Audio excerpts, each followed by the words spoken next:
बेटा ऑडियो और वीडियो दोनों क्लियर है?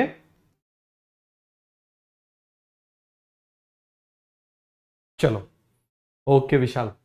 तो चलो, साउंड नहीं आ रहा है।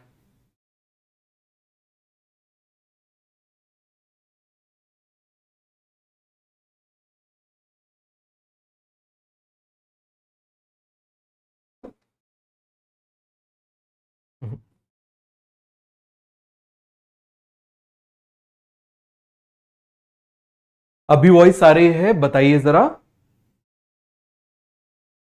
वॉइस मेरी आपको आ रही है? लो है साउंड, कम आ रहा है, साउंड इंप्रूव करिए। हाँ, अभी क्लियर है? हेलो बेटा, हेलो नेहा, अभी आप मुझे बताइए क्लियर साउंड आ रहा है? चलो, thank you Bhumi. Okay, we will start. तो मैंने आपको कहा था कि हम जो भी लास्ट लेक्चर में पढ़ेंगे उसको हम नेक्स्ट लेक्चर में रिवाइज करेंगे। समझ में आ गया? क्योंकि मैंने आपको कल बताया था ना बेटा कि यदि आप बायोलॉजी टिप्स पे कर पाओगे तभी आप टाइम बचा पाओगे पेपर में। और मैंने आपसे क्या बोला, जितना टाइम बायोलॉजी में बचाओगे फिजिक्स केमिस्ट्री में उतने नंबर कमाओगे। समझ में आया? तो चलो, कल हमने क्या पढ़ा था आपको याद है? अलेक्जेंडर। अलेक्जेंडर के टीचर कौन थे? एरिस्टोटल। एरिस्टोटल ने क्या कर दिया था? ऑर्गेनिज्म को दो कैटेगरी में अलग अलग कर दिया था, प्लांट्स और एनिमल्स। किस किस में अलग अलग कर दिया था? प्लांट्स और एनिमल्स। प्लांट्स को फिर कैटेगराइज कर दिया था हर्ब, श्रब, ट्री। किस किस में कर दिया था? Herb, shrub and tree. पूरा क्लियर हुआ? फिर आप मुझे बताओ, हर्ब जो सबसे छोटे थे, काफी सॉफ्ट थे। समझ में आया? श्रब जो है वो सेकंड नंबर पे थे। कितना आसान है देखो, श्रब। आप नेक्स्ट ईयर जब आप इकोलॉजी पढ़ोगे ना तब ये चीज काम आएगी, हर्ब श्रब ट्री वाली। कैसे? उसमें एक कॉन्सेप्ट आता है सक्सेशन। समझ में आया?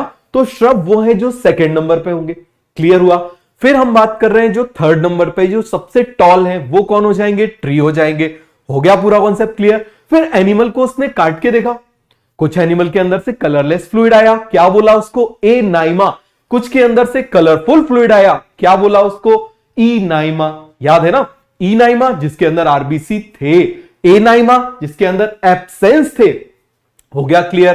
फिर आप मुझे बताओ, तो यहां पर एरिस्टोटल भाई साहब ने पहली बार साइंटिफिक वे से क्या किया? इनको अलग अलग किया। आप देखो ना, साइंटिफिक वे क्या हुआ भाई? ब्लड है, एक में ब्लड नहीं है, एक में आरबीसी है, एक में आरबीसी नहीं, तो साइंटिफिक वे हुआ ना। तो यहां पर एरिस्टोटल ने फर्स्ट अटेम्प्ट किया। कौन सा? साइंटिफिक अटेम्प्ट किया अलग अलग करने का। आया समझ में? तो इस फील्ड को उन्होंने बनाया, इसीलिए वो क्या कहलाते हैं? Founder of taxonomy. क्या कहलाते हैं? Founder of taxonomy. हो गया पूरा क्लियर? और क्या कहलाते हैं? किस किस के पप्पा हैं ये? बायोलॉजी के फादर है, याद होना चाहिए। और किस किस के हैं? जूलॉजी के। आप भी मुझे बताओ, जो नॉनवेज खाने वाला है उसके सामने वेज नॉनवेज दोनों होगा तो एड्रेस ऑब्वियसली किस में जाएगा? नॉनवेज में जाएगा। हो गया पूरा क्लियर? क्या बन गए? Father of zoology. फिर इनका एक और स्टूडेंट था, बेचारा डिप्रेशन में चला गया, उसके हिस्से क्या आया? घास फूस। क्या बन गया? Father of botany. थियोफ्रास्टस क्या बन गया? Father of botany. क्लियर हुआ? अब ये क्लासिफिकेशन कई सालों तक चलता रहा। फिर आए हमारे कैरोलस लीनियस भाई साहब। ये कैरोलस लीनियस ने क्या किया? थोड़ा सा और एडवांस कर दिया। Very good. क्या कर दिया? और इसको एडवांस कर दिया, जिससे हम सभी के पढ़ने के लिए आसानी हो गई। और ऐसा काम कौन करते हैं? फादर करते हैं। तो इसीलिए कैरोलस लीनियस क्या बन गए? फादर। क्या बन गए? Father of taxonomy. हो गया पूरा क्लियर? देखो, एरिस्टोटल ग्रीक भाषा बोलते थे, तो उनसे जुड़ी हुई सारी चीजें किसमें होंगी? ग्रीक में होंगी। दूसरी तरफ मुझे बताओ, जो कैरोलस लीनियस थे वो कौन सी भाषा बोलते थे? लैटिन। तो उनसे जुड़ी हुई सारी चीजें किससे जुड़ी होंगी? लैटिन से जुड़ी होंगी। हो गया पूरा कॉन्सेप्ट क्लियर? कितना आसान है। और देखो, कैरोलस लीनियस में एल आ रहा है, L for Linnaeus, L for Latin. तो मुझे बताओ, लीनियस का हर एक काम कौन सी भाषा का होगा? लैटिन का होगा। तो देखो जरा, जो हमने पढ़ा था 5 मिनट में रिवाइज हो गया। मैंने आपसे बोला ना, मैं आपको पूरी बायोलॉजी जो हम पढ़ेंगे वो पूरा का पूरा जो है मैं आपको हार्डली 2 से 3 घंटे में रिवाइज करा के बताऊंगा। समझ में आया? तभी मजा आएगा, तभी आपके नंबर बिल्कुल 40 मिनट में आपके फुल में से फुल मार्क्स आएंगे। चलो आगे बढ़े। तो चलो,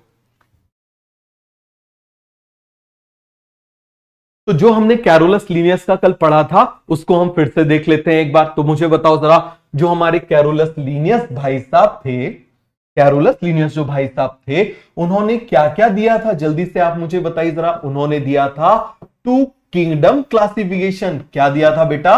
टू किंगडम क्लासिफिकेशन। आ गया समझ में? क्या दिया था? Two kingdom classification. याद रखना, इनसे पहले किंगडम वर्ड को यूज नहीं किया गया था। तो किंगडम यदि क्लासिफिकेशन बात की जाए तो वो किसका नाम आएगा? कैरोलस लिनियस का। वो किंगडम कौन कौन सा था अभी हम देखेंगे। फिर आप मुझे बताइए, इन्होंने क्या दिया था? Binomial nomenclature. क्या दिया था? Binomial nomenclature. आ गया समझ में? फिर इन्होंने क्या किया था? टू बुक्स लिखी थी। मैंने आपको बोला ना, इनको क्या था आप मुझे बताओ। टू से ILU, टू से क्या था? ILU। Very good. तो आप मुझे बताओ क्या था बाइनोमियल नोमेनक्लेचर्स के रूल? ILU। क्लियर है? वो एक मूवी भी आई थी ना, उसमें बोलता है इलू इलू क्या है, ये इलू इलू क्या है। तो अब आप कभी वो गाना सुनोगे और यदि कोई बोलेगा इलू इलू क्या है, तो इलू का मतलब इटैलिक्स, लैटिन एंड अंडरलाइन। याद रहेगा, इटैलिक्स, लैटिन एंड अंडरलाइन। तो इलू का मतलब italics, Latin and underline, binomial nomenclature. याद रहेगा? हो गया पूरा कॉन्सेप्ट क्लियर? चलो अब आप मुझे बताओ, आई से क्या था? इटैलिक्स। यू से क्या था? अंडरलाइन। आप मुझे बताओ, इटैलिक्स में हम कब करते थे? जब रिटन हो। और अंडरलाइन कब करते थे? जब हैंड रिटन हो। तो what do you mean by written and hand written? Written का मतलब है प्रिंटेड। रिटन का मतलब क्या है बेटा? प्रिंटेड। आ गया समझ में? रिटन का मतलब क्या हो जाएगा? प्रिंटेड। और आप मुझे बताओ, क्यों हम इटैलिक्स में, क्यों हम अंडरलाइन कर रहे हैं? इसीलिए कर रहे हैं जिससे कि इसका लैटिन ओरिजिन पता चल सके। क्या पता चल सके? इसका लैटिन ओरिजिन पता चल सके कि ये कौन सी भाषा से आया है, लैटिन भाषा से आया है। पूरा कॉन्सेप्ट क्लियर हो गया? फिर आप मुझे बताओ, बाइनोमियल नोमेनक्लेचर है। बाय मतलब टू, बाय मतलब टू। पहला वर्ड क्या बताएगा? जीनस। आज हम पढ़ेंगे जीनस क्या होता है। सेकेंड वर्ड बताएगा स्पेसिफिक एपिथेट। क्या बताएगा? Specific epithet. जब मैं आपको रिवाइज कराऊंगा ना, तब मैं आपको इसका भी रीजन बताऊंगा कि क्यों जीनस का पहला जो लेटर होता है वो कैपिटल आता है, और स्पेसिफिक एपिथेट का S for second, S for specific epithet, और एस फॉर स्मॉल क्यों स्मॉल आता है, हम धीरे धीरे पढ़ेंगे। देखो, एक बहुत सिंपल सी चीज समझना आप, हमारा ब्रेन काम कैसे करता है। जैसे मान लो आज आप लोगों जैसे खटाखट खटाखट शुभम, मोनिशा, सबके नाम चल रहे हैं, और मान लो मैं चाहूं कि सबके नाम मुझे आज ही याद हो जाए। मैं सबका नाम पूछ लूं, कहां रहते हैं वो पूछ लूं, और मैं चाहूं कि मुझे याद हो जाए, कभी याद नहीं होगा। समझ में आ गया? आप खुद सोचो, आपकी क्लास में यदि मान लो 100 स्टूडेंट्स बैठे हुए, टीचर आए और रोज बोले सब अपने नाम बताओ, सब अपने नाम बताओ, और सब बता रहे हैं, सब बता रहे हैं नाम, लेकिन आप मुझे बताओ क्या नाम याद हो पाएगा? नहीं हो पाएगा। और आप जरा इमेजिन करो, एक स्टूडेंट को नाम बताने में एटलीस्ट 10 सेकेंड लगेंगे, तो 100 स्टूडेंट्स को नाम बताने में कितना टाइम लगेगा? 1000 सेकेंड्स लगेंगे। समझ में आ गया? एवरी डे यदि आप 1000 सेकेंड भी करते रहो ना, तब भी आउटपुट नहीं आएगा। आप बोलते हो ना स्मार्ट स्टडी क्या होती है, मैं आपको सिखाऊंगा स्मार्ट स्टडी क्या होती है, ब्रेन कैसे अच्छे से वर्क करता है मैं आपको सिखाऊंगा। समझ में आया? अब दूसरी तरफ मैं क्या करूं, आज मैंने केवल और केवल 2 स्टूडेंट्स के नाम देख लिए, केवल 2 स्टूडेंट्स के नाम पूछ लिए, मुझे याद हो जाएंगे। अगले दिन मैंने फिर 2 स्टूडेंट के नाम पूछ लिए, वो भी मुझे याद हो जाएंगे। नेक्स्ट डे मैंने फिर 2 स्टूडेंट के नाम पूछ लिए, वो भी मुझे याद हो जाएंगे। यदि मैं इस चीज को पार्ट में करते हुए चलूं, एक साथ यदि मैं कलेक्टिव करते हुए चलूंगा, मैं भूल जाऊंगा। लेकिन यदि मैं पार्ट में करते हुए चलूंगा, आज 2 का पूछा कितने सेकंड लगे? 20 सेकंड। कल पूछा कितना टाइम लगा? 20 सेकंड। फिर पूछा कितना टाइम लगा? 20 सेकंड। तो मजे की बात है कि इतने कम टाइम में आप कैलकुलेट करो, आपके सबके नाम बिल्कुल बिल्कुल आपको याद हो जाएंगे। तो ये हमारा ब्रेन है। समझ में आ गया? क्या है हमारा ब्रेन? याद रखना, ब्रेन छोटी छोटी इंफॉर्मेशन को, जैसे आपने बचपन में गेम खेला होगा, डब्बे के अंदर डब्बे के अंदर डब्बे के अंदर डब्बा, तो इसी तरीके से हमारा जो ब्रेन होता है ना, छोटी छोटी इंफॉर्मेशन को ज्यादा लंबे टाइम तक याद रखता है। बहुत छोटी छोटी इंफॉर्मेशन। आपको कभी एग्जांपल्स याद करने हैं ना, कभी भी किसी भी चीज के, प्लांट डाइवर्सिटी आ जाए, एनिमल डाइवर्सिटी आ जाए, तो कभी भी एक साथ मत याद करो, थोड़ा सा आज याद कर लो, बस आज याद कर लो, थोड़ा सा याद कर लो, कल फिर याद करना, फिर कल याद करना, आप देखोगे आपको सब याद हो जाएगा। समझ में आया? आगे बढ़े, चलो। तो आप मुझे बताओ, I for italic, L for Latin, U for universally accepted, and separately underline, underline separately. हो गया पूरा क्लियर? चलो, तो मैं 2 बुक्स के बारे में बता दूं। अब आप मुझे बताओ, कुछ नाम एनिमल्स के होंगे, कुछ नाम प्लांट्स के होंगे। तो एनिमल्स के लिए अलग बुक, प्लांट्स के लिए अलग बुक, एनिमल्स के लिए अलग बुक, प्लांट्स के लिए अलग बुक। तो देखिए जरा दो बुक कौन कौन सी हो जाएंगी, बताइए जरा। एक हो जाएगी सिस्टेमा नेचुरा, एक बुक का नाम क्या हो जाएगा बेटा, सिस्टेमा नेचुरा। और दूसरी बुक कौन सी हो जाएगी, स्पीसीज प्लांटेरम। तो देखो जरा, अब आप मुझे बताना, स्पीसीज प्लांटेरम, नाम ही आ गया प्लांटेरम, तो इसका मतलब ये बुक में किसके नाम होंगे, प्लांट्स के नाम होंगे। कितना सिंपल है, किसके नाम होंगे, प्लांट्स के नाम। तो दूसरी बच गई, किसके लिए बचेगी, एनिमल्स के लिए बचेगी। तो ये बुक किसके लिए हो जाएगी, एनिमल्स के लिए। अब इससे जुड़े हुए काफी सारे क्वेश्चंस आते हैं, तो पहले हम उनको देख लेते हैं, इन दोनों बुक से जुड़े हुए हम क्वेश्चंस देख लेते हैं, फिर जरा इसमें बाइनोमियल नोमेनक्लेचर की हम प्रैक्टिस करेंगे, फिर हम इसमें एक और चीज जोड़ेंगे। देखो याद रखना, कैरोलस लीनियस ऐसा टॉपिक है, ऐसा कोई भी साल नहीं है जब कैरोलस लीनियस से क्वेश्चन नहीं आता, हर साल क्वेश्चन आता है। इस बार भी आप नीट में देखोगे आपको क्वेश्चन मिलेगा, 101% यहां से क्वेश्चन पूछा जाता है। तो देखें आगे, चलो जरा। तो देखिए जरा, यहां पर हम बात कर रहे हैं, सबसे पहले टू बुक्स को हम निपटा देते हैं, उसके बाद फिर हम क्या देखेंगे, हम जरा उसकी प्रैक्टिस कर लेंगे बाइनोमियल नोमेनक्लेचर की। तो आप मुझे बताओ दो बुक्स कौन कौन सी हो जाएंगी। एक बुक हो जाएगी सिस्टेमा नेचुरा, और दूसरी बुक कौन सी हो जाएगी, स्पीसीज प्लांटेरम। आ गया समझ में। अब आप मुझे बताओ सिस्टेमा नेचुरा में किसके नेम्स हैं, किसके साइंटिफिक नेम है, इसमें नेम्स हैं एनिमल्स के। और एनिमल्स ये किसके लिए है, प्लांट्स के लिए है। किसके लिए है, प्लांट्स के लिए है। समझ में आ गया। अब आप जरा ध्यान से समझना, इस बुक को कब लिखा गया, देखो जरा बहुत इंपॉर्टेंट है, थोड़ा अच्छे से समझना जरा। इस बुक को पब्लिश किया गया था 1753 में। कब पब्लिश किया गया था इसको, 1753 में। पूरा क्लियर हो गया, कब पब्लिश किया गया इसको, 1753 में। क्लियर हो गया। अब ये जो बुक है सिस्टेमा नेचुरा, इसके बहुत सारे वॉल्यूम्स आए, first edition, second edition, third edition, fourth, fifth, six, seven, eight, nine, tenth. तो इसका जो 10th एडिशन है ना, वो मोस्ट एक्सेप्टेड एडिशन है। और वो जो इसका 10th एडिशन था वो कब आया था, 1758 में। कब आया था, 1758 में। तो इस सिस्टेमा नेचुरा का कौन सा एडिशन था, आप मुझे बताओ जरा, 10th एडिशन। अब आप बोलोगे सर इसको क्यों बता रहे हो, क्या जरूरत है। याद रखना बेटा, कोई भी चीज जो काम की होगी ना, मैं कभी बोलूंगा भी नहीं। क्लियर है, हर एक वर्ड, मेरे से ज्यादा आपका टाइम इंपॉर्टेंट है। क्लियर हुआ। तो देखो जरा, एग्जामिनर ऑप्शंस कैसे बनाता है। एग्जामिनर ऑप्शंस बनाता है कि 1973 के पहले जो भी नाम दिए गए, जो भी नाम दिए गए, वो नाम जो है आप मुझे बताइए प्लांट्स के वैलिड है या इनवैलिड है। इस तरीके से देता है। तो देखो, इसके पहले यदि कोई भी नाम दिया गया, कोई भी नाम यदि दिया गया, तो वो क्या है, इनवैलिड है। क्लियर हो गया। 1753 के पहले प्लांट्स का कोई भी नाम दिया गया, वो क्या हो जाएगा, इनवैलिड। क्लियर हो गया। दूसरी तरफ आप मुझे बताओ जरा, 1758 के पहले एनिमल्स के कोई भी नाम दिए गए, वो क्या हो जाएंगे, इनवैलिड। वो सारे के सारे नाम क्या हो जाएंगे, इनवैलिड। तो इसीलिए दिया जाता है। अब एग्जामिनर क्या करता है, ऑप्शंस कैसे बनाता है, देखो जरा। वो पूछेगा कि कैरोलस लीनियस ने प्लांट्स के लिए जो बुक लिखी, प्लांट्स के लिए जो बुक लिखी है, उस बुक का नाम क्या है। अब आप यहां तो फटाक से बोल दोगे plantarum Natura plantarum, but examiner क्या करेगा, कंफ्यूज करेगा। और नीट का एक नियम है, जहां कंफ्यूजन वहां क्वेश्चन।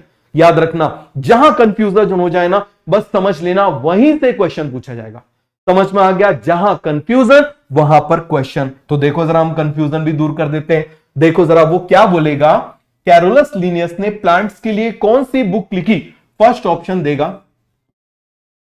सिस्टेमा नेचुरा। क्लियर हो गया। दूसरा देगा स्पीसीज नेचुरा।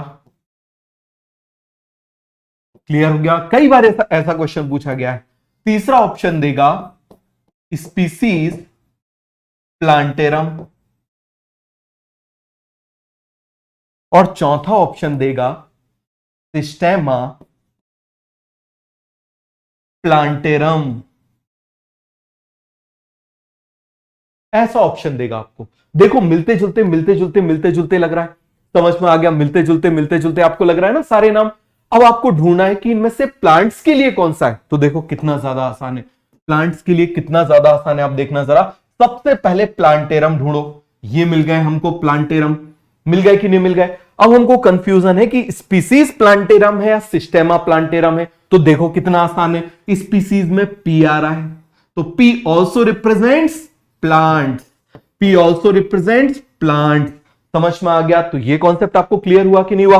तो यहां पर आप देखो प्लांटेरम से तो हमको मिल गया, पता चल गया कि प्लांट है, लेकिन स्पीसीज और सिस्टेमा में हम कैसे डिफरेंस करेंगे?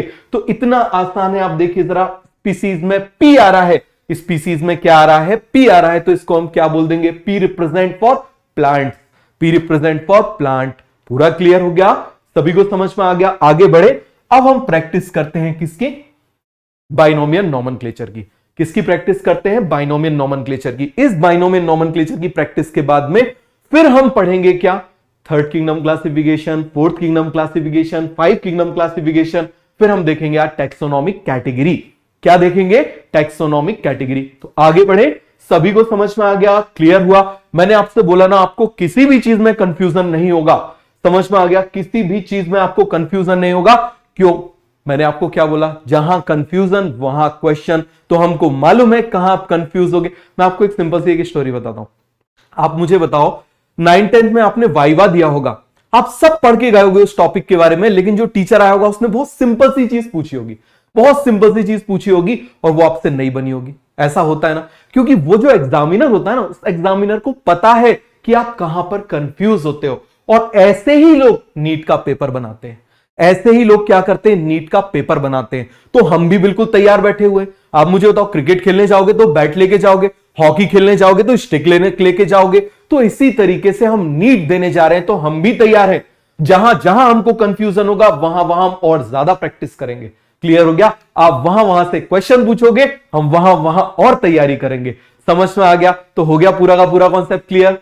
क्लियर है? वो अभी एक बढ़िया से एक वो आजकल नीरज चोपड़ा का वो चला भी था ना, युद्ध कहां तक पाला जाए, द्वंद्व कहां तक टाला जाए, तू भी है राणा का वंशज, फेंक जहां तक भाला जाए। तो आप मुझे बताओ जरा, अपन भी एग्जामिनर से बोल देंगे तुम फेंको, तुमको जैसे क्वेश्चन देने हैं, हम भी तैयार खड़े हुए हैं। क्लियर हुआ? तो चलो आगे बढ़ते हैं। अब आप मुझे बताइए, हम प्रैक्टिस करते हैं किसकी? बाइनोमियल नोमेनक्लेचर की। तो मैंने आपको क्या बोला था? बाइनोमियल नोमेनक्लेचर में फर्स्ट वर्ड बताएगा जीनस नेम, सेकंड वर्ड बताएगा स्पेसिफिक एपिथेट। जीनस नेम का फर्स्ट जो लेटर है, फर्स्ट जो वर्ड, वो कैसा आ जाएगा? कैपिटल। सेकंड आप मुझे बताओ कैसा होगा? जल्दी से आप मुझे बताओ, स्पेसिफिक एपिथेट का एस, बोलो बोलो बोलो, कैसा जाएगा? Small. S for second, S for specific, epithet and S for small. Clear हो गया? फिर हमने बात करी थी रिटन एंड हैंड रिटन। किसकी बात करी थी? Written and hand written. तो चलो हम प्रैक्टिस करते हैं। यहां मैं लिख रहा हूं रिटन, यहां पर मैं लिख रहा हूं हैंड रिटन। हो गया clear? Written and hand written. अब मैं आपको एग्जांपल्स देता हूं, फटाफट आप मुझे बताओ। चलो पहला एग्जांपल मान लो हमने ले लिया होमो सेपियंस का। इसको लिखना है, कैसे लिखेंगे? होमो सेपियंस आप जानते हो, ह्यूमन, हम लोग होमो सेपियंस है। क्लियर हुआ? तो चलो जरा, रिटन, रिटन का मतलब क्या होगा बेटा? प्रिंटेड। उनको यही तो वो कंफ्यूज करते हैं। देखो एनसीईआरटी का क्या किया गया है, ऐसे लिखी गई है कि जिससे बच्चे कंफ्यूज हो जाएं। वो इंग्लिश का पेपर ज्यादा होता है, कॉन्सेप्ट तो सब आते हैं, लेकिन वो ऐसे घुमा के देते हैं ना, उसी एनसीईआरटी के वर्ड को ऐसे घुमा के देंगे, तो इसीलिए आपको परफेक्शन आना चाहिए उसमें। क्लियर है? तो देखो कैसे हम लिखेंगे। हमको प्रिंट करना है, इसका मतलब प्रिंट हमेशा हम किस में करते हैं? इटैलिक्स में। जब हम हैंड रिटन करेंगे तो कैसे लिखेंगे? Separately underline. कैसे करेंगे बेटा? Separately underline. तो चलो हम लिख लेते हैं। देखो जरा, ये हमने लिखा होमो, और एस आप मुझे बताओ कैसे आएगा? स्मॉल या कैपिटल? स्मॉल। सेपियंस, ये हमने लिख दिया। ये प्रिंटेड है, यदि प्रिंट करेंगे तो ऐसा करेंगे। अब यदि हम इसको कैसा लिखेंगे? हाथ से लिखेंगे। कैसा हाथ से लिखेंगे आप मुझे बताओ, कैसा हो जाएगा? जल्दी से आप मुझे बताओ। ये हमने लिखा होमो सेपियंस, सेपियंस। क्लियर हो गया? और सेपरेटली अंडरलाइन करेंगे। क्या करेंगे आप मुझे बताओ जरा? सेपरेटली अंडरलाइन करेंगे। इसका इटैलिक्स में लिखना, इसका सेपरेटली अंडरलाइन करना, क्या रिप्रेजेंट कर रहा है? Latin origin. क्यों लैटिन को यूज कर रहे हैं? लैटिन एक डेड लैंग्वेज है। What do you mean bye dead language? उसके बोलने वाले नेटिव अब नहीं है, लैटिन में रूल्स बने हुए हैं, जो ग्रामर हम यूज करते हैं ना, आपने पढ़ा होगा भाई, टेंस पढ़े होंगे, ग्रामर के आपने रूल पढ़े होंगे, वो लैटिन के। तो आजकल लैटिन को, प्रॉपर लैटिन को बोलने वाला कोई भी नहीं है, तो इन नामों के साथ खिलवाड़ करने वाला आप कोई भी नहीं है। तो ये आपको समझ में आ गया। चलो हम आगे देखते हैं, दूसरा एग्जाम्पल हम देख लेते हैं। मान लो हमने बोला मैंजीफेरा इंडिका, मैंजीफेरा इंडिका मतलब आम। तो आप मुझे बताओ कैसे लिखेंगे यहां पर। मैंजीफेरा एम कैपिटल में है, इंडिका का आई कैसे आएगा, स्मॉल, इंडिका, ये हमने लिख दिया। तो ये कैसा हो जाएगा, प्रिंटेड। बट यदि हम इसको क्या करेंगे, हैंड रिटन करेंगे, तो कैसे लिखेंगे, मैंजीफेरा इंडिका, कैसे लिखेंगे, Mangifera indica and separately underline. क्या करेंगे, सेपरेटली अंडरलाइन। हो गया पूरा का पूरा कॉन्सेप्ट क्लियर, आया समझ में। चलो चलो थर्ड एग्जांपल देख लेते हैं, मुस्का डोमेस्टिका। बहुत बढ़िया, मुस्का डोमेस्टिका मक्खी का नाम होता है, भिनभिनाती रहती है। ठीक है, चलो उसका भी देख लेते हैं। डोमेस्टिका, तो बताओ जरा कैसे लिखेंगे।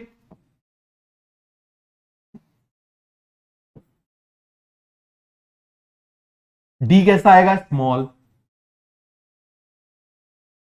आप मुझे बताओ क्या इसको अंडरलाइन करने की जरूरत है, नहीं है। अब आप मुझे बताओ यहां कैसे लिखेंगे, मुस्का डोमेस्टिका और अंडरलाइन, क्या कर देंगे हम इसको, अंडरलाइन कर देंगे। हो गया पूरा का पूरा कॉन्सेप्ट क्लियर, क्या कर देंगे हम इसको, अंडरलाइन कर देंगे। हो गया पूरा क्लियर। देखो एक साथ अंडरलाइन नहीं करते, सेपरेटली अंडरलाइन करते हैं। आया समझ में। इसका फर्स्ट लेटर कैपिटल होगा, इसका फर्स्ट लेटर स्मॉल होगा। हो गया क्लियर। यहां तक सभी को पूरा कॉन्सेप्ट क्लियर हो गया। वो आपसे एग्जामिनर क्वेश्चन देगा कि आप मुझे बताओ विच वन, और क्वेश्चन भी कैसा आता है वो भी मैं आपको बता रहा हूं। इस टॉपिक से हमेशा एक ही टाइप का क्वेश्चन आता है, which one of the following is incorrect about binomial nomenclature. ऐसा ही क्वेश्चन आता है, समझ में आ रहा है। तो ये सभी को क्लियर हो गया, कोई डाउट तो नहीं है। चलो अब इसमें एक और चीज ऐड करते हैं। क्या हम ऐड करते हैं, साइंटिस्ट का नेम। क्या ऐड करते हैं, साइंटिस्ट का नेम। जिस साइंटिस्ट ने ये नाम दिया उसको हम ऐड करते हैं। तो अब वो कैसे करें, आप मुझे बताओ जरा, कोई साइंटिस्ट का नेम ये बता सकता है। आप मुझे बताओ, मैंने बोला एलेक्स, मैंने बोला एलेक्स, क्या आप बता सकते हो कि ये जो एलेक्स है ये कौन सी कंट्री का है, बता सकते हो। मैंने बोला जॉन, क्या आप बता सकते हो, साइंटिस्ट के नेम से आप बता सकते हो। मैं साइंटिफिक नेम नहीं बोल रहा, मैं साइंटिस्ट वैज्ञानिक का नाम बोल रहा हूं। क्या आप इससे बता सकते हो कि वो कौन सी कंट्री का है, बता सकते हो। मैंने बोला, मान लो कोई भी नाम बोल दिया, मैंने बोल दिया श्याम, तो मुझे बताओ श्याम नाम का तो इंडिया के हर कोने में मिल जाएगा। और हो सकता है मान लो अफ्रीका में बढ़िया से कोई हो और वो भी देखती हो, कृष्णा टीवी सीरियल देखती हो, और उसमें उसको पसंद आ गया, उसने अपने बेटे का नाम कृष्णा रख दिया। तो क्या इस कृष्णा नाम से, समझना जरा, क्या इस कृष्णा नाम से आप ये बता सकते हो, किसी व्यक्ति के नाम से आप ये बता सकते हो कि वो कौन से देश का है, नहीं बता सकते। समझ में आ गया। तो जब आप नहीं बता सकते तो क्या इसको लैटिनाइज करें, नहीं। जब हम बता ही नहीं सकते कि ये, मैंने कोई भी नाम बोला, जैसे मैंने बोला जॉन, मैं आपसे बोल रहा हूं आप मुझे बताओ जॉन जो है वो कौन से वहां का है, कौन सी कंट्री का है, आप नहीं बता पाओगे।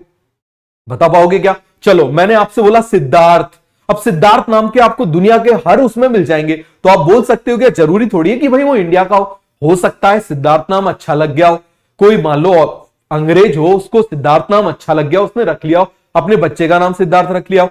तो हम साइंटिस्ट के नेम से नहीं बता सकते कि वो कौन सी कंट्री का है। और जब कंट्री से बता ही नहीं सकते तो क्या उसको लैटिन वाले फ्रेम में डालना जरूरी है, क्या उसको इटैलिक्स में लिखना, क्या उसको सेपरेटली अंडरलाइन करना जरूरी है, नहीं है। इसीलिए जो साइंटिस्ट का नाम होता है ना, उसको हम सेपरेटली अंडरलाइन नहीं करते। समझ में आ गया, उसको हम सेपरेटली अंडरलाइन नहीं करते, ना ही हम उसको इटैलिक्स में लिखते, हम उसको एब्रीविएटेड फॉर्म में लिखते हो। जैसे एब्रीविएटेड होता है ना, आप भी बोलते हो, शॉर्ट फॉर्म बना लेते हो किसी का भी, जैसे टीटी खेलने जा रहे हैं, टेबल टेनिस खेलने जा रहे हैं, ऐसे शॉर्ट फॉर्म बना लेते हैं ना। बहुत सारे आपने शॉर्ट फॉर्म बनाए हुए, जैसे विराट कोहली अनुष्का का विरुष्का बनाया हुआ, अलग अलग है कि नहीं, ऐसा समझ में आया। तो यहां पर आप मुझे बताओ, इसी तरीके से हम शॉर्ट फॉर्म में क्या करते हैं, हम शॉर्ट फॉर्म में साइंटिस्ट का नेम लिखते हैं। जैसे आप देखना, मान लो मैंने क्या किया, मैंने यहां पर लिखा मैंगो का। क्लियर है? तो आप मुझे बताओ मैंगो का क्या हो जाएगा, जल्दी से आप मुझे बताओ। Mangifera, Mangifera indica, Mangifera indica. ये क्या हो जाएगा? रिटन। ये क्या हो जाएगा बेटा? रिटन। अब हैंड रिटन कैसा हो जाएगा मुझे जल्दी से बताओ। हम ऐसा लिखेंगे, मैंजीफेरा इंडिका। समझ में आ गया? और क्या करना है? Separately underline. ये तो हमने लिख दिया। अब हमको साइंटिस्ट का नेम जोड़ना है। क्या करना है हमको? साइंटिस्ट का नेम जोड़ना है। तो हम क्या करें? साइंटिस्ट का नेम स्पेसिफिक एपिथेट के बाद लिखा जाता है। किसके बाद लिखा जाता है? स्पेसिफिक एपिथेट के बाद लिखा जाता है। क्लियर हो गया? तो अब कैसे लिखेंगे आप समझना जरा। इन दोनों को हम देख रहे हैं। यहां पर मैं इसको थोड़ा इस तरफ खिसका देता हूं। ये मैंने लिख दिया मैंजीफेरा इंडिका। क्लियर है? तो आप मुझे बताओ, इटैलिक्स में है इसका मतलब रिटन है, दूसरी तरफ सेपरेटली अंडरलाइन है इसका मतलब हैंड रिटन है।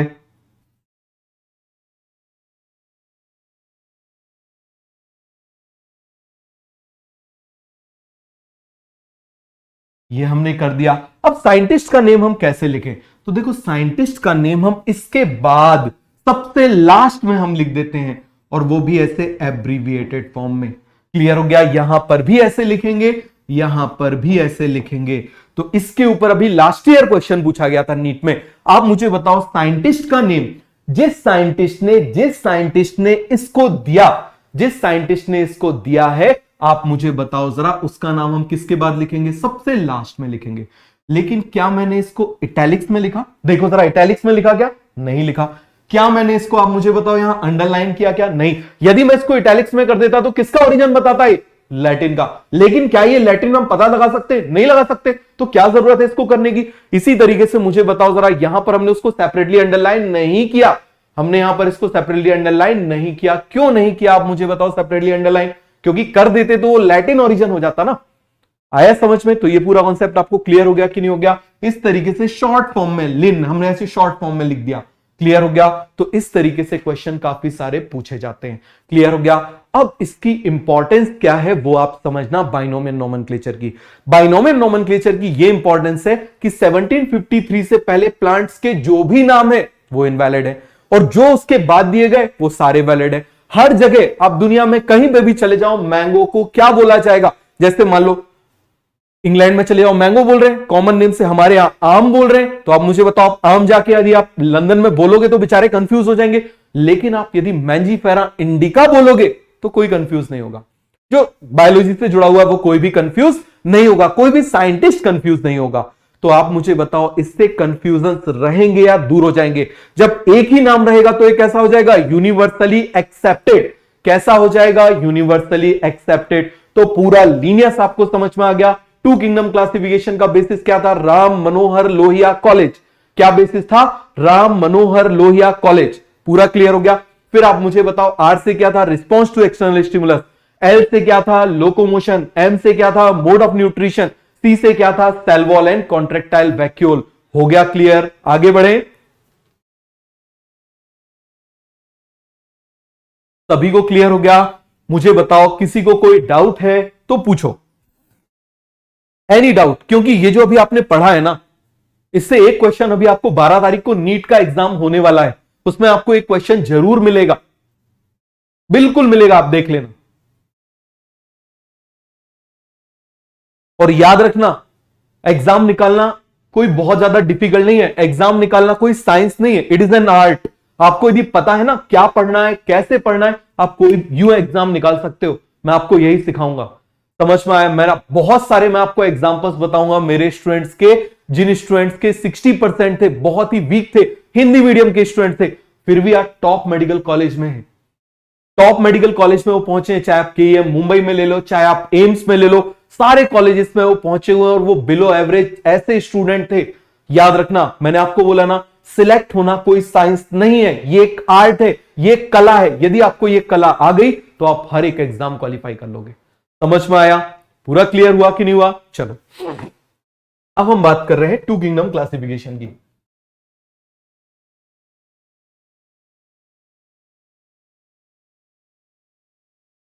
टू किंगडम क्लासिफिकेशन, मुझे बताओ टू किंगडम क्लासिफिकेशन जो है वो किसने दिया था?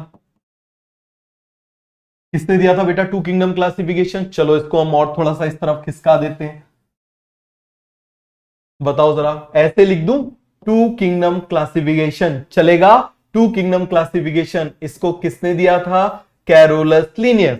किसने दिया था? Carolus Linnaeus. बोलते जाया करो। अब आप मुझे बताओ जरा, क्या क्या दिया था इसमें? Plantae and animalia. क्या दिया था? Plantae and animalia. क्लियर है? चलो अब आप मुझे बताओ जरा, इसका बेसिस क्या था? राम मनोहर लोहिया कॉलेज। जो रिस्पॉन्स देते थे वो एनिमल्स थे, जो रिस्पॉन्स नहीं देते थे वो प्लांट्स थे। मोड ऑफ न्यूट्रिशन जो हेट्रोट्रॉफिक थे वो एनिमल्स थे, जो ऑटोट्रॉफिक्स थे वो प्लांट थे। लोकोमोशन जिसमें प्रेजेंट था वो एनिमल थे, जिसमें एब्सेंट था वो प्लांट्स थे। सेल वॉल आप मुझे बताओ, जिसमें प्रेजेंट है वो प्लांट है। क्लियर है? जिसमें एब्सेंट है वो कौन हो जाएंगे? एनिमल। क्लियर हो गया कि नहीं हो गया? ये आपको समझ में आया? पूरा कॉन्सेप्ट क्लियर हो गया? अब देखो जरा, यहां पर मैंने क्या बोला, ध्यान से समझना। जिसमें सेल वॉल है वो प्लांट है, जिसमें सेल वॉल है वो प्लांट है। क्लियर है? और प्लांट है तो ऑटोट्रॉफिक होगा, प्लांट है तो ऑटोट्रॉफिक होगा। होगा कि नहीं होगा? अब मान लो कोई ऐसा ऑर्गेनिज्म आ जाए, ध्यान से समझना, कि जिसमें सेल वॉल नहीं है, कैटेगरी किसमें गई? एनिमल में। सेल वॉल नहीं है, कैटेगरी किसमें गई? एनिमल में। लेकिन खुद का खाना बना सकता है, ऑटोट्रॉफ, किसमें गया? प्लांट में। इसका मतलब ना प्लांट में इसको रख सकते हैं ना इसको एनिमल में रख सकते हैं, कुछ बीच का हो गया। समझ में आ गया? क्या हो गया? कुछ बीच का हो गया। अब बीच वालों के लिए क्या करें? बताओ जरा, ना इस तरफ ना इस तरफ, तो बीच वालों के लिए क्या करें? तो ये जो बीच वाले बच गए, इसके लिए हमने क्या किया? एक अलग से किंगडम बना दिया। क्या कर दिया हमने? एक अलग से किंगडम बना दिया। समझना जरा, या तो एनिमल में फिट बैठेंगे या तो प्लांट में फिट बैठेंगे। अब दिक्कत क्या है? कुछ ऐसे आ गए जो ना एनिमल में फिट हो रहे हैं ना प्लांट में फिट हो रहे हैं। कैसे? मान लो सेल वॉल नहीं है बट फोटोसिंथेसिस कर रहे हैं। समझ में आ गया? तो ऐसे ऑर्गेनिज्म आप मुझे बताओ, इनको ना हम प्लांट में डाल सकते हैं ना एनिमल में, तो इनके लिए एक अलग से किंगडम बनाया गया और उस किंगडम को हम बोल दें dustbin of plant kingdom. Dustbin बोल दें, मतलब ना यहां फिट हो रहे हैं ना यहां फिट हो रहे हैं, बीच में कहीं आ गए। समझ में आ गया? कहां पर आ गए? बीच में कहीं पर आ गए। तो ये बीच वालों को ना हम यहां रखेंगे ना हम यहां रखेंगे, उनको लिए हम अलग से एक बना देंगे। क्लियर हो गया? चलो जरा, तो यहां से थर्ड किंगडम इंट्रोड्यूस हुआ। कौन इंट्रोड्यूस हुआ? Third kingdom. कौन सा इंट्रोड्यूस हुआ? Third kingdom. क्लियर है? और वो थर्ड किंगडम किसने दिया? आप मुझे बताओ जरा, वो थर्ड किंगडम किसने दिया? हेकल ने।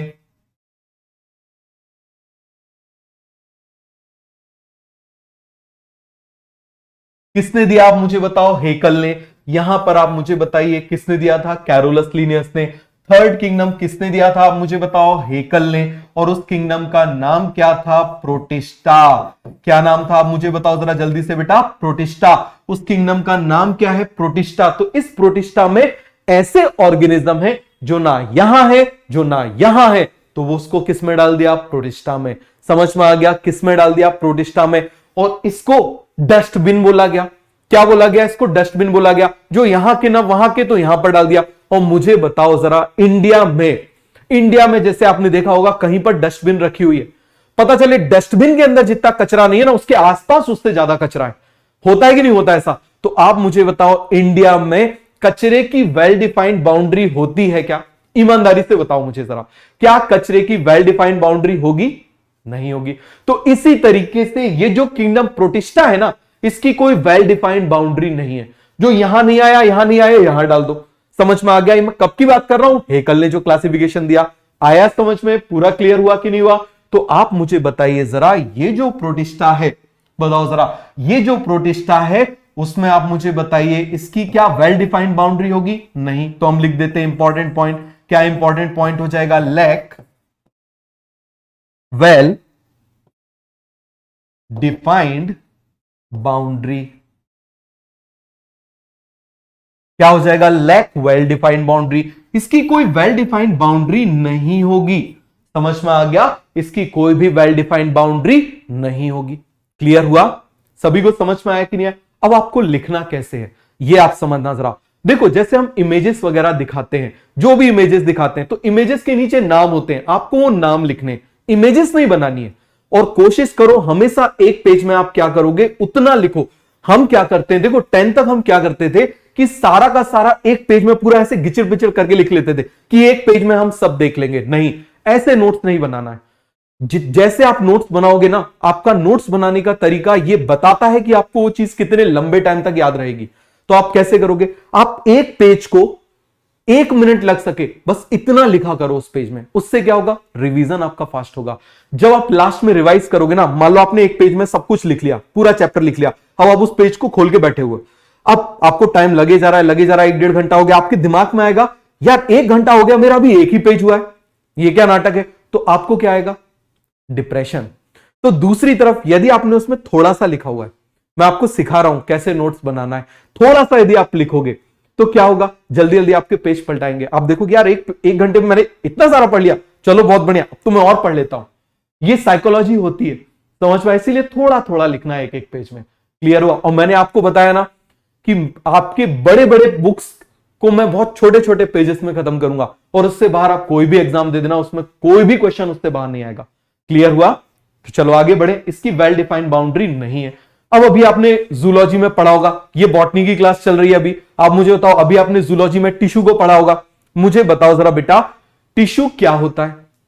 टिश्यू वो होता है जो, आप मुझे बताओ, ऐसे सेल के ग्रुप से बना हुआ है जिनका ओरिजिन और फंक्शन सेम है, उसको हम टिश्यू बोल देते कि नहीं बोल देते। जैसे मान लो यहां पर हमने बोला ये एक सेल है, ये एक सेल है, ये एक सेल है, ये एक सेल है, ये सभी सेल जो है, इन सभी सेल ने मिलके यदि मान लो ये कोई एक फंक्शन कर रहे हैं, समझ में आ गया, सभी सेल मिलके they are performing one function, they are performing one function. तो आप मुझे बताओ ये सभी क्या है, दे आर सेल। समझना जरा, ये क्या है बेटा, cell cell cell cell cell, और इन सेल के मिलने से क्या बन गया है, यहां पर आप मुझे बताओ, ये बन गया है टिश्यू। ये क्या बन गया है, टिश्यू। अभी आपने पढ़ा होगा जूलॉजी में, सभी ने पढ़ा है ना, क्लियर है सभी को बेटा। यहां पर क्या हो गया, दे क्या होता है, बिल्कुल सही, ओरिजिन और फंक्शन जिनके सेम होते हैं उसको हम क्या बोलते हैं, टिश्यू। तो ये क्लियर हो गया। इन ऑर्गेनिज्म में ऐसे टिश्यू नहीं होते, समझ में आ गया। पहला point, they do not have well defined boundary, इनकी वेल डिफाइंड बाउंड्री नहीं है। दूसरा, इनमें टिश्यू भी नहीं है, मतलब क्या होगा, समझो जरा, ऐसा इसमें नहीं होता। इसमें कैसा होता है वो आप समझना जरा। इसमें पता चले ये एक सेल है, मान लो ये मैंने सेल बना दिया, ये सेल मान लो किसका काम कर रहा है, डाइजेशन का। किसका काम कर रहा है, पता चले डाइजेशन का। ये दूसरा सेल है, मान लो ये दूसरा सेल हो गया, ये सेल जो है वो काम कर रहा है रेस्पिरेशन का। किसका काम कर रहा है, रेस्पिरेशन का। ये मान लो तीसरा सेल हो गया, ये कौन सा काम कर रहा है, एक्सक्रीशन का। कौन सा काम कर रहा है, एक्सक्रीशन का।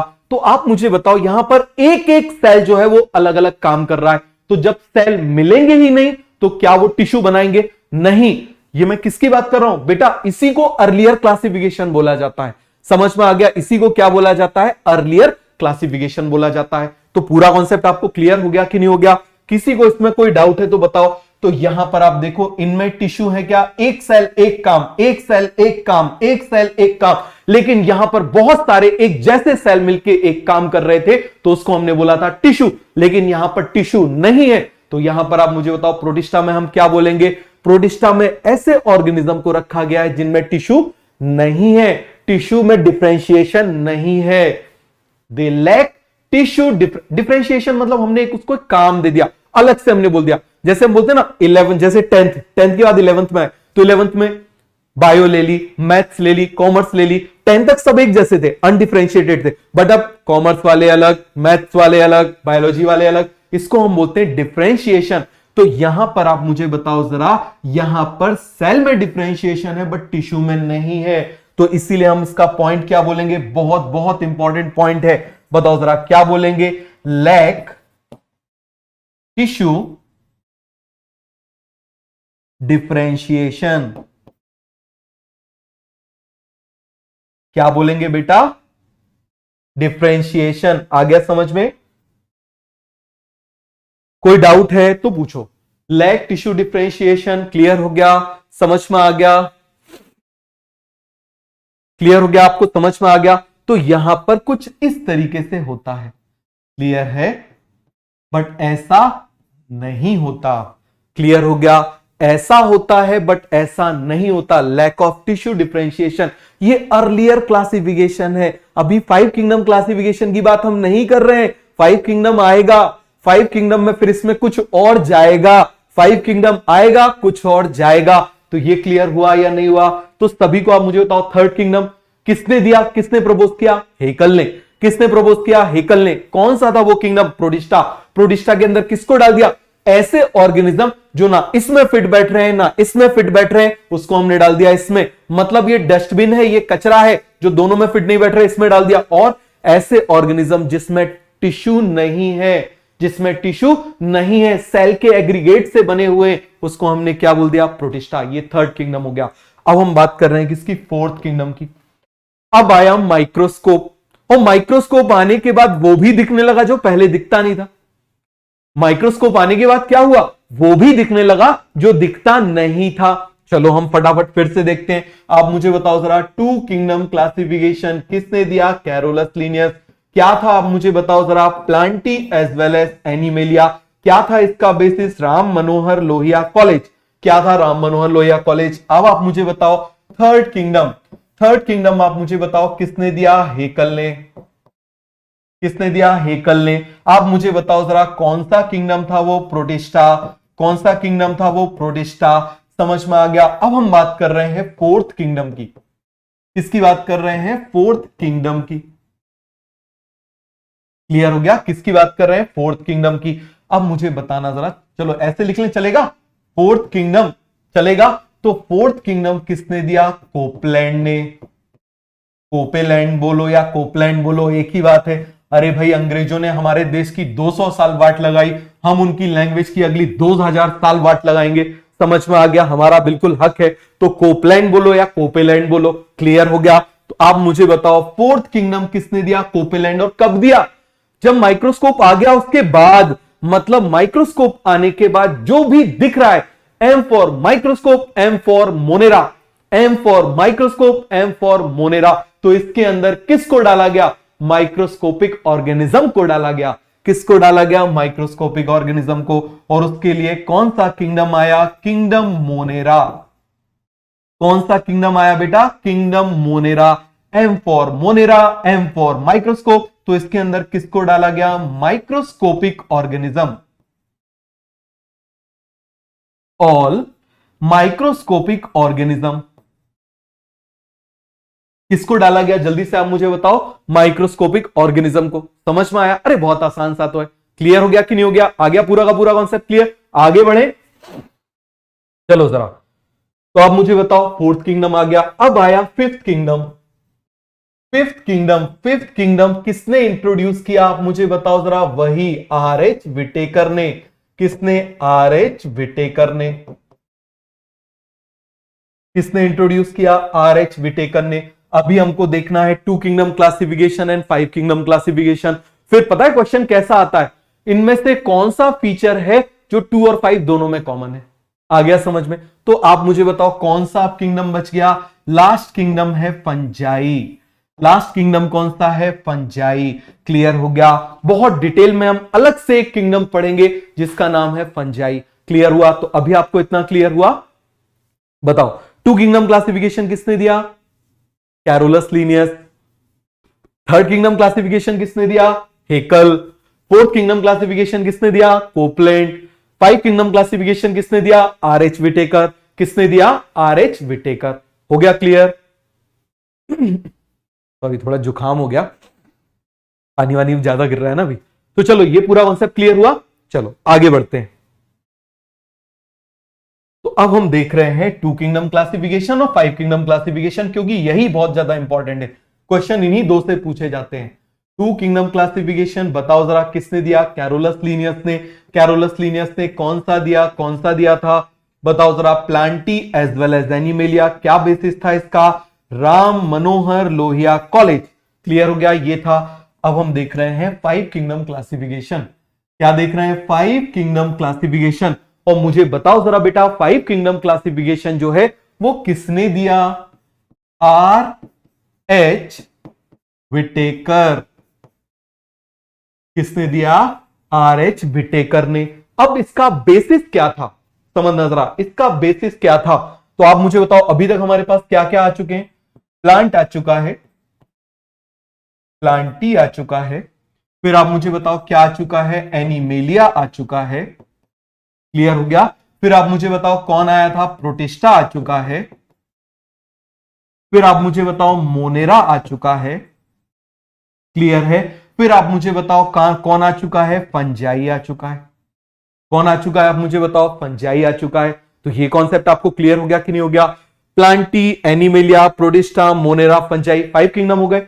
अब इन पांचों को अलग अलग कैसे किया, उसका बेसिस क्या है, ये बहुत इंपॉर्टेंट है समझना जरा।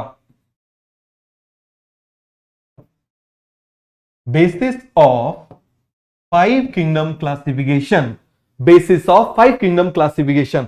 क्लियर है? तो फाइव किंगडम क्लासिफिकेशन का बेसिस क्या है? बहुत आसान है। मारो, टोटल, रट्टा इन फिजिक्स केमिस्ट्री।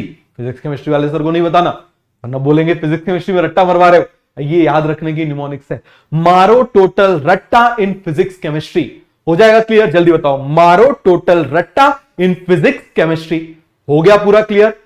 इसका क्या था? राम मनोहर लोहिया कॉलेज। इसका क्या था? मारो, टोटल, रट्टा इन फिजिक्स केमिस्ट्री। मारो, टोटल, रट्टा in physics chemistry, Ram Manohar Lohia college. हो गया पूरा क्लियर? बताओ जरा। चलो आगे बढ़े। एम से mode of nutrition. Mode of nutrition. T से थैलस। ये क्या होता है थैलस? आपको आगे बताएंगे, हम प्लांट किंगडम पढ़ेंगे तब बताएंगे। क्लियर हो गया? Thallus organisation. अभी बस नाम याद रखो। मैंने आपको बोला ना भाई, 5 दिन बाद जो हमको खाना है उसको आज क्यों खाएं? फालतू में इंडाइजेशन क्यों करें? बाद में आएगा, बाद में देखेंगे। क्लियर हुआ? आप मुझे बताओ। आर से यहां पर रिस्पॉन्स था, बट यहां पर क्या है याद रखना, यही इंपॉर्टेंट है। यहां पर है रिप्रोडक्शन। क्या है बेटा? Reproduction, response. और यहां पर क्या था? Response. Response to external stimulus. External stimulus ये था ना, याद है सभी को? आप मुझे बताओ। पी से यहां पर क्या हो जाएगा? फाइलोजेनी। और फाइलोजेनी का मतलब आपको मालूम है ना, वही इवोल्यूशनरी हिस्ट्री, कहां से आए थे, कहां को जाएंगे, क्या कहलाएगी? फाइलोजेनी। क्लियर है? और सेल से कहलाएगा सेल स्ट्रक्चर। तो एग्जामिनर क्वेश्चन कैसे देगा? एग्जामिनर क्वेश्चन देता है which one of the following character is not included by Whittaker in his five kingdom classification. Whittaker ने अपने फाइव किंगडम क्लासिफिकेशन में किस कैरेक्टर को इंक्लूड नहीं किया था? इस तरीके से क्वेश्चन। वो ये नहीं देगा कि क्या किया था, वो क्वेश्चन क्या देगा? कौन से कैरेक्टर को विटेकर ने इंक्लूड नहीं किया था। आया समझ में? पूरा कॉन्सेप्ट क्लियर हो गया कि नहीं हो गया? तो यदि आपको यह याद होगा, मैंने आपसे क्या बोला, देखो आना जरूरी नहीं है, कितने जल्दी आता है यह जरूरी है। नीट के पेपर को यदि 3 घंटे की जगह यदि 4 घंटे कर दिया जाए ना, रिजल्ट पलट जाएगा। समझ में आ गया? स्टूडेंट्स को इतना आता है, लेकिन होता क्या है ना, उस टाइम पर वो नहीं कर पाते। क्यों? क्योंकि फालतू की चीजें बहुत ज्यादा पढ़ रखी होती है। याद रखना, नीट क्वालिफाई करने के लिए आपको जैसे ट्रेन चलती है ना, बिल्कुल पटरी पे 1 इंच भी इधर उधर नहीं, सीधे ऐसे ऐसे चलना है नीट पे। क्लियर हो गया भाई? एग्जाम जैसे क्वालिफाई करना, मैंने आपको बोला ना, क्रिकेट खेलने जाओगे तो बैट लेके जाओगे, जैसी रिक्वायरमेंट है वैसा हम करेंगे, जैसे भगवान वैसी पूजा करेंगे कि नहीं करेंगे। तो ये क्लियर हो गया? कोई डाउट तो नहीं इसमें किसी को? चलो, तो ये याद हुआ? जल्दी से मुझे बताओ। मारो, टोटल, रट्टा इन फिजिक्स केमिस्ट्री। एम से मोड ऑफ न्यूट्रिशन। टी से थैलस ऑर्गेनाइजेशन। आर से रिप्रोडक्शन। पी से फाइलोजेनी। सी से सेल स्ट्रक्चर। अब मुझे बताओ, टू किंगडम क्लासिफिकेशन में और फाइव किंगडम क्लासिफिकेशन में, टू किंगडम क्लासिफिकेशन में और फाइव किंगडम क्लासिफिकेशन में कौन सा कैरेक्टर कॉमन है? बताओ जरा, केवल एक ही कैरेक्टर कॉमन है, मुझे बताओ वो कैरेक्टर कौन सा है? ये वाला, मोड ऑफ न्यूट्रिशन।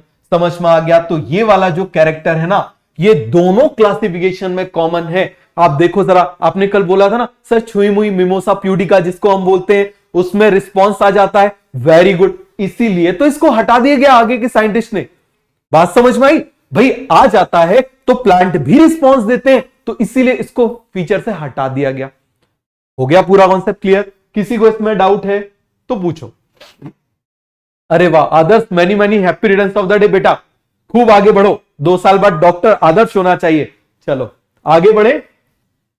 तो ये क्लियर हो गया? किसी को कोई डाउट है तो पूछो।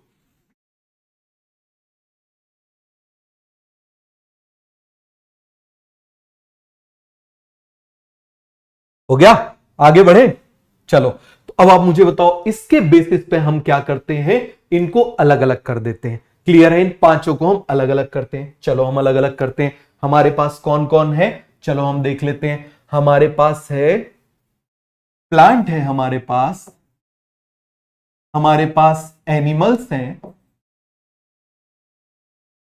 हमारे पास कौन है? प्रोटिस्टा है, हमारे पास मोनेरा है, हमारे पास फंजाई है। क्लियर है? ये हमारे पास इतने सारे हैं। क्लियर है? इनको हमको क्या करना है? अलग अलग करना है। किसके बेसिस पर? विटेकर के बेसिस पे हमको क्या करना है? क्लियर? नहीं, सेल स्ट्रक्चर कॉमन नहीं है बेटा, उसमें केवल सेल वॉल लिया था, याद रखना। सेल स्ट्रक्चर जो है वो कॉमन नहीं है। क्लियर है? सेल वॉल लिया था उसने, सेल का स्ट्रक्चर नहीं लिया था। तब तक माइक्रोस्कोप नहीं आया था, ये तो बहुत पहले की बात है, 1750s की बात है। उस समय माइक्रोस्कोप था ही नहीं, तो क्या दिखेगा उसको? राइबोसोम। क्या दिखेगा उसको? Endoplasmic reticulum. कुछ नहीं दिखेगा। हो गया पूरा कॉन्सेप्ट क्लियर? चलो तो अब क्या किया इसने? इस सारे ऑर्गेनिज्म को सबसे पहले उसने 2 कैटेगरी में डिवाइड कर दिया। कितनी कैटेगरी में डिवाइड कर दिया? 2 कैटेगरी में। All the organisms are categorised into 2 category. All the organisms are categorised into 2 category. अब वो 2 कैटेगरी कौन कौन सी है? पहली कैटेगरी है प्रोकैरियोट्स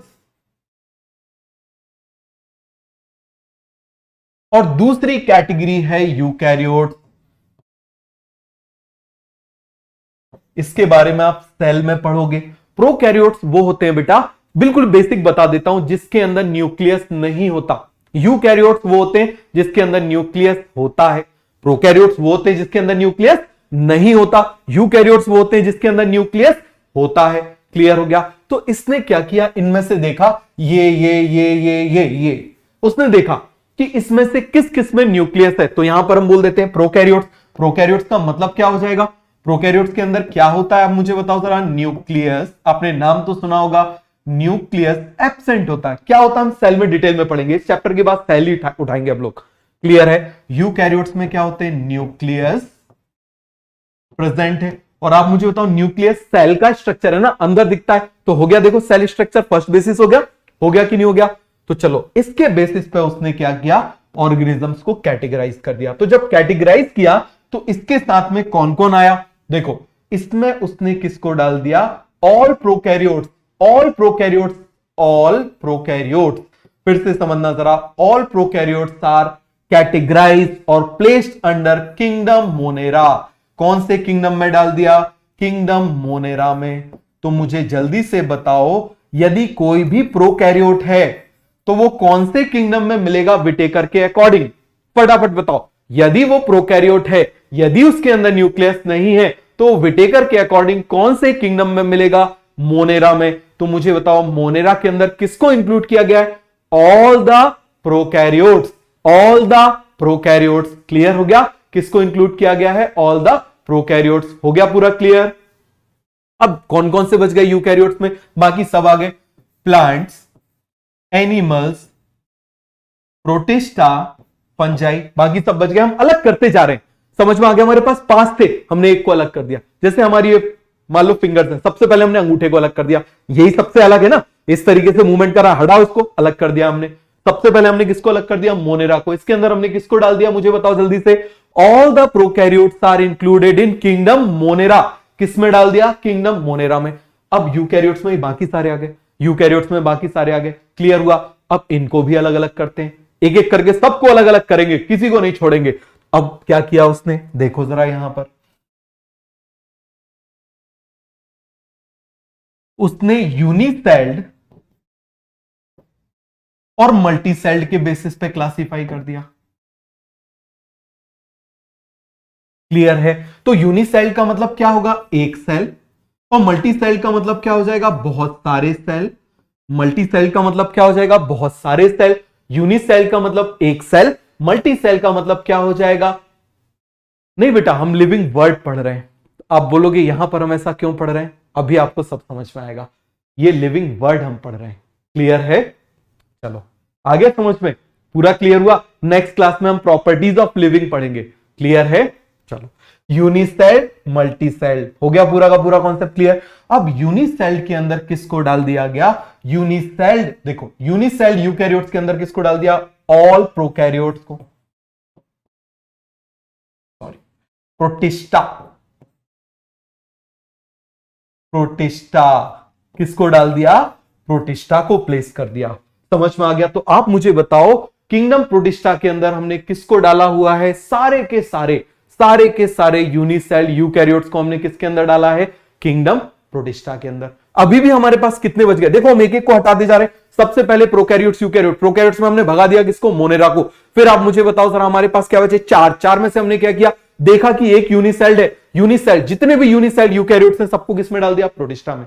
किसमें डाल दिया, प्रोटिस्टा में। अभी हम इस ऑर्डर में चल रहे हैं, इसके बाद हम रिवर्स ऑर्डर में चलेंगे, तभी आपको और मजा आएगा। क्लियर हुआ? अब मल्टी सेल में हमारे पास क्या क्या बच गया, आप मुझे बताओ जरा। मल्टी सेल में बच गया प्लांट, एनिमल्स, फंजाई। क्या क्या बच गए, प्लांट्स, एनिमल्स, फंजाई। अब आप मुझे बताओ, प्लांट्स ऑटोट्रॉफ होते हैं और ये दोनों कैसे होते हैं, हेट्रोट्रॉफ। ये दोनों क्या होते हैं, हेट्रोट्रॉफ। तो चलो हम नेक्स्ट इसको क्लासिफाई कर देते हैं, किसके बेसिस पर, ऑटोट्रॉफ और हेट्रोट्रॉफ। यहां मैंने बोला ऑटोट्रॉफ और यहां पर मैंने क्या बोला, हेट्रोट्रॉफ। तो आप मुझे बताओ ऑटोट्रॉफ में कौन आ जाएंगे, सारे प्लांट्स। कौन आ जाएंगे, ऑल प्लांट। क्लियर हो गया? कौन आ जाएंगे ऑटोट्रॉफ में, सारे के सारे प्लांट्स। अब आप मुझे बताओ इसमें कौन बच गया, एनिमल्स एंड फंजाई। कौन कौन बच गया, एनिमल्स एंड फंजाई। अब इनको कैसे अलग करें, देखो एक एक को अलग करते जा रहे हैं। पहले हमारे पास पास थे, हमने मोनेरा को अलग कर दिया, हटो मोनेरा, मोनेरा को हमने साइड कर दिया। समझ में आ गया? उठा के मोनेरा को हमने क्या कर दिया, साइड कर दिया। फिर आप मुझे बताओ हमारे पास चार बचे। अब चार में से एक हमने प्रोटिस्टा को हटा दिया, सारे यूनिसेल को हमने इसमें डाल दिया। फिर हमारे पास तीन बचे, ऑटोट्रॉफ को हमने इस तरफ हटा दिया। अब हमारे पास हेट्रोट्रॉफ में भी दो बचे। अब इसमें कितना आसान है, देखो जरा, सेल वॉल प्रेजेंट है, सेल वॉल एब्सेंट है। तो आप मुझे बताओ जिसमें सेल वॉल प्रेजेंट है, जिसमें सेल वॉल प्रेजेंट है वो आप मुझे बताइए कौन हो जाएगा, फंजाई। फंजाई में सेल वॉल होती है, बट एनिमल्स में सेल वॉल नहीं होती। तो ये हो गए एनिमल्स।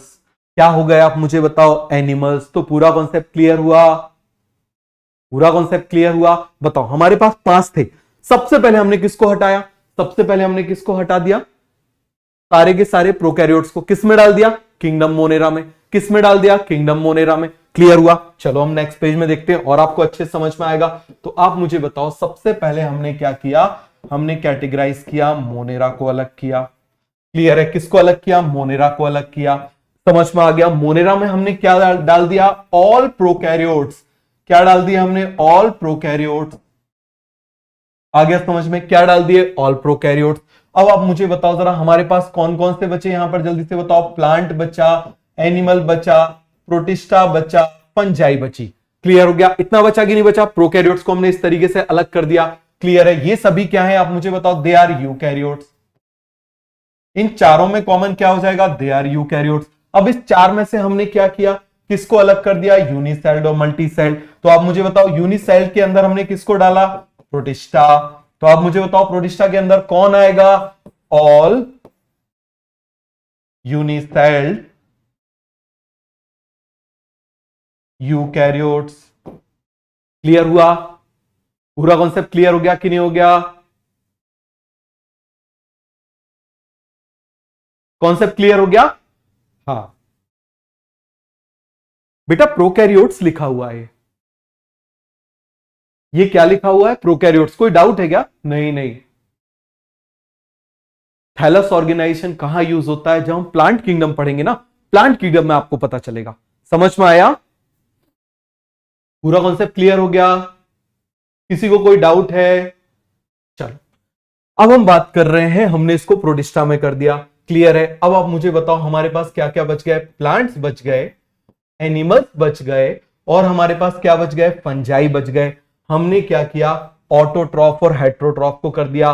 तो प्लांट्स को हमने अलग कर दिया, और यहां पर क्या बच गया हमारे पास? Animals and fungi. तो प्लांट्स के अंदर आप मुझे बताओ क्या क्या आ जाएंगे? ऑल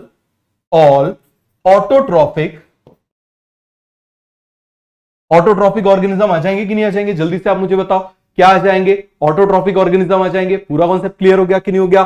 फिर आप मुझे बताओ यहां पर बच गए ये कैसे? हेट्रोट्रॉफिक। इनको हमने कैसे सेपरेट किया था भैया? एक में सेल वॉल जो थी वो प्रेजेंट थी, एक में सेल वॉल जो थी वो क्या थी? एब्सेंट थी।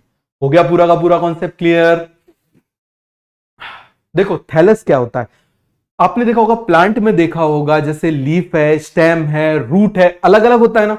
लेकिन क्या होता है कि कुछ ऐसे ऑर्गेनिजम्स होते हैं, ऐसे प्लांट्स होते हैं जिनमें ऐसा डिफरेंशिएशन नहीं होता। आपने थैला देखा होगा जिसमें हम सब्जी लेने जाते हैं, तो जब सब्जी लेने जाते हैं तो क्या आप मुझे बताओ आलू टमाटर सबकी जगह फिक्स होती है क्या? कहीं भी रख लेते हैं, कोई भी जगह फिक्स नहीं होती। तो इसी तरीके से कुछ ऐसे प्लांट्स होते हैं जिनमें कोई प्रॉपर डिफरेंशिएशन नहीं होता, कौन स्टेम है, कौन लीफ है, कौन रूट है, उसको बोलते हैं थैलस। आ गया समझ में? उसको क्या बोलते हैं? थैलस। हो गया पूरा कॉन्सेप्ट क्लियर? कोई डाउट तो नहीं किसी को? आगे बढ़े चलो। तो ये हमारा 5 किंगडम क्लासिफिकेशन क्या हो गया? कंप्लीट। क्या हो गया? 5 किंगडम क्लासिफिकेशन कंप्लीट। चलो अब जरा नेक्स्ट ध्यान देना। किसी को इसमें डाउट है? किसी को इसमें डाउट है तो बताओ। हो गया पूरा का पूरा कॉन्सेप्ट क्लियर? चलो तो अब आप मुझे बताओ, हमने देखा था बाइनोमियल नोमेनक्लेचर। क्या देखा था हमने? Binomial nomenclature. क्लियर है? उस बाइनोमियल नोमेनक्लेचर के हमने कुछ कोड, हमने वो रूल्स बनाए हुए थे ना, आईएलयू हमने रूल्स बनाए हुए थे। तो इसी तरीके से क्या हुआ आप मुझे बताओ जरा, कुछ कोड बनाए गए, कुछ कोड असाइन किए गए किसके लिए? प्लांट्स के नोमेनक्लेचर के लिए। कुछ कोड्स बनाए गए एनिमल्स के नोमेनक्लेचर के लिए, कुछ कोड्स बनाए गए बैक्टीरिया के नोमेनक्लेचर के लिए। जैसे आप केमिस्ट्री में पढ़ते हो आईयूपीएसी वगैरह, आपने कभी नाम सुना हो छोटी क्लास में। तो इसी की तरह से क्या किया गया, कुछ स्टैंडर्ड फॉर्म बनाए गए, कुछ नियम बनाए गए। उन नियमों के थ्रू हमको क्या करना है? प्लांट के नाम बनाने। उस नियम से हमको क्या करना है? एनिमल्स के नाम बनाने। उस नियम से हमको क्या करना है? बैक्टीरिया के नाम बनाने। वहीं से क्या बन गया? तो देखो जरा, एक है आईसीबीएन, एक है आईसीजेडएन, और एक क्या हो जाएगा? आईसीएनबी। क्लियर हो गया? क्या हो जाएगा? आईसीएनबी। क्लियर है? तो देखो जरा, international code for botanical nomenclature क्या हो जाएगा? इसका full form international code for botanical nomenclature. आ गया समझ में? यहां पर क्या हो जाएगा? सब वैसा ही लगा लोगे, जेड से क्या हो जाएगा? Zoological nomenclature. ये स्पेस मैं आपके लिए छोड़ रहा हूं, international code for zoological nomenclature. यहां पर एनबी। अब स्टूडेंट कंफ्यूज होते हैं बीएन और एनबी। मुझे बताओ पहले किंगडम प्लांटी आया या पहले किंगडम बैक्टीरिया वाला आया? पहले तो एरिस्टोटल ने भी प्लांट और एनिमल दो देखा था ना, पहले बॉटनी आई। तो देखो यदि ये बी पहले आ रहा है तो बॉटनिकल है, यदि बी बाद में आ रहा है तो क्या है? बैक्टीरियल नोमेनक्लेचर है। तो international code for nomenclature of bacteria क्या हो जाएगा? International code for nomenclature of bacteria. क्या हो जाएगा? International code for nomenclature of bacteria. देखो बैक्टीरिया बाद में डिस्कवर हुए, तो बी बाद में आ रहा है तो बैक्टीरियल नोमेनक्लेचर है, बी पहले आ रहा है तो वो बॉटनिकल नोमेनक्लेचर है। अब बताओ किसी को डाउट है तो?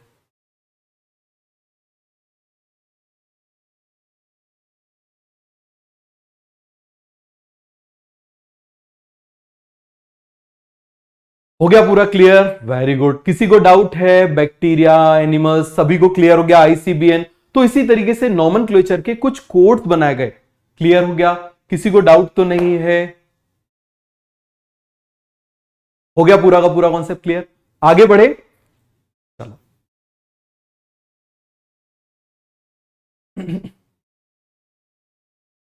अब हम बात कर रहे हैं टैक्सोनॉमी की। समझ में आ गया? किसकी बात कर रहे हैं? टैक्सोनॉमी की। किसी को कोई डाउट है? हाँ पूछो। रचित, प्रज्ञा, हिंदी में भी बताइए बेटा, हिंदी में ही तो बोल रहे हैं। क्लियर है? हो गया? आ गया समझ में? चलो अब देखो जरा टैक्सोनॉमी। मैंने आपको क्या बोला था? डिवाइड एंड रूल या डिवाइड करने का रूल। तो ये क्या है? टैक्सोनॉमी। डिवाइड करने के लिए रूल क्या कहलाएगा? टैक्सोनॉमी। क्लियर हो गया? और ये जो टैक्सोनॉमी है, आप जानते हो कि टैक्सोनॉमी वर्ड किसने? एपीडी कैंडोले ने दिया था। टैक्सोनॉमी में कौन कौन से स्टेप्स आते हैं? Characterisation, identification, classification, nomenclature. सभी को क्लियर है? Characterisation, identification, classification and nomenclature, ये सभी को क्लियर है ना? चलो अब देखो टैक्सोनॉमी से एक वर्ड निकल के आ रहा है। देखना जरा, टैक्सॉन। क्या हो जाएगा? टैक्सॉन। समझना जरा कौन सा वर्ड आएगा? टैक्सॉन। अब थोड़े आराम से समझना कौन सा वर्ड हो जाएगा ये? टैक्सॉन। क्लियर हो गया? तो ये जो टैक्सॉन है टैक्सोनॉमी की ही यूनिट है ना।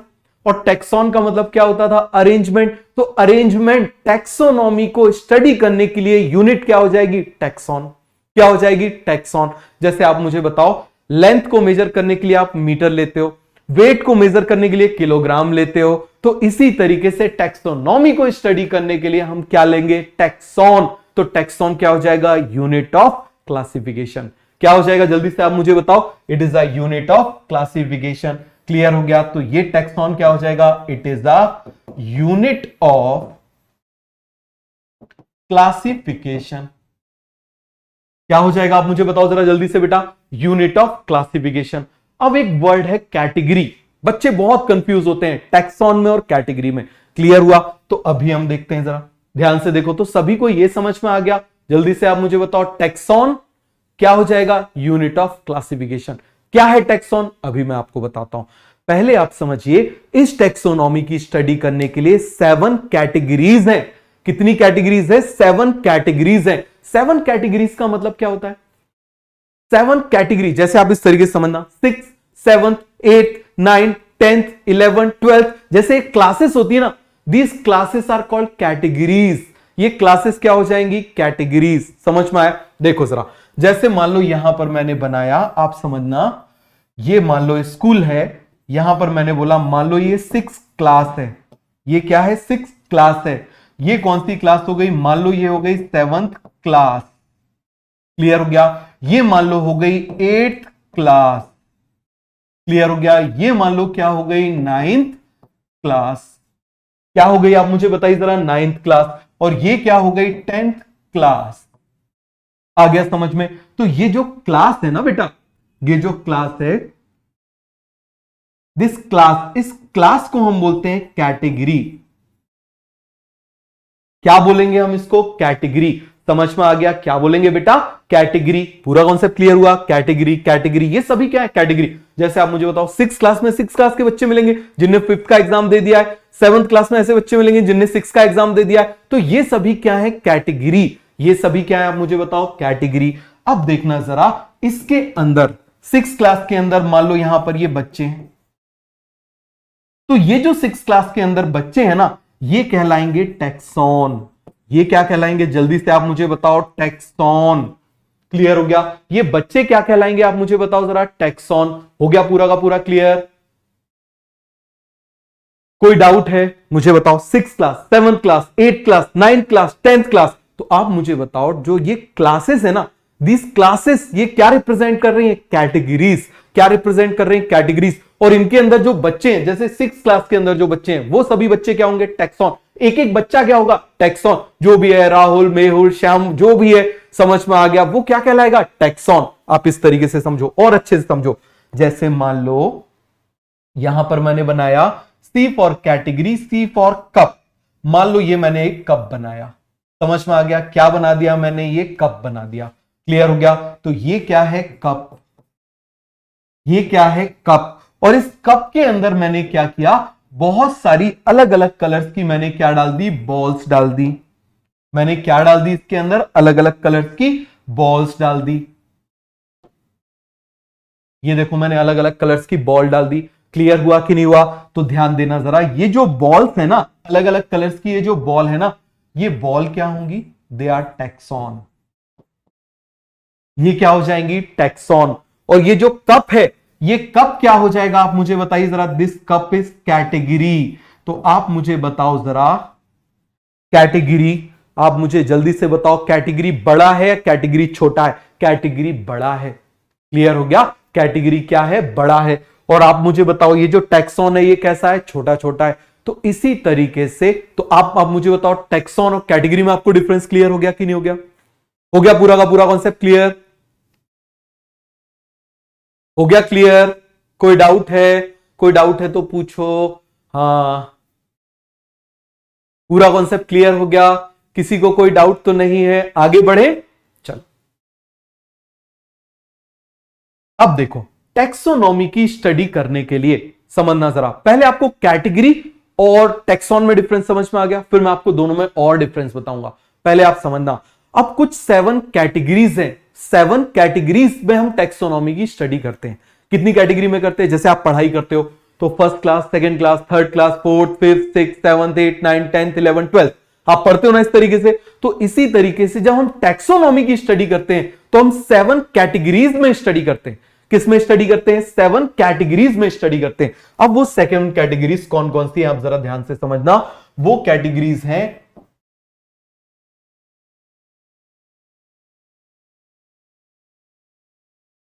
क्लियर है? अब याद रखने का हम कुछ निमोनिक्स देख लें। King, Philip, come, over, for, good, soup or sport. फिर से मेरे साथ बोलो, king, Philip, come, over, for, good, soup. Clear है? King, Philip, come, over, for, good, soup बन जाएगा। तो बताओ जरा, यहां पर याद रखने के लिए हम निमोनिक्स इस तरफ लिख लेते हैं। के से क्या हो जाएगा, किंग। पी से क्या हो जाएगा, फिलिप। क्या हो जाएगा आप मुझे बताओ, Philip, come, over, for, good, soup. बताओ जरा, याद हुआ? King, Philip, come, over, for, good, soup. तो इन 7 कैटेगरीज में, इन 7 कैटेगरीज में हम क्या करेंगे बेटा? इन 7 कैटेगरीज में हम टैक्सोनॉमी की स्टडी करेंगे। समझ में आ गया? किसकी स्टडी करेंगे? टैक्सोनॉमी की स्टडी करेंगे। तो देखो जरा क्या क्या है ये कैटेगरीज, वो हम देख लेते हैं। के से हो जाएगा किंगडम।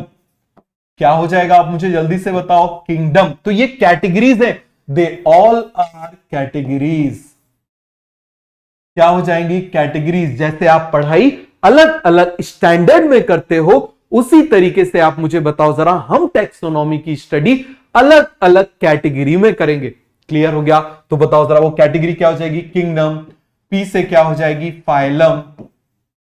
क्लियर है? सी से क्या हो जाएगा, क्लास। ओ से क्या हो जाएगा, ऑर्डर। एफ से क्या हो जाएगा, फैमिली। क्या हो जाएगा, फैमिली।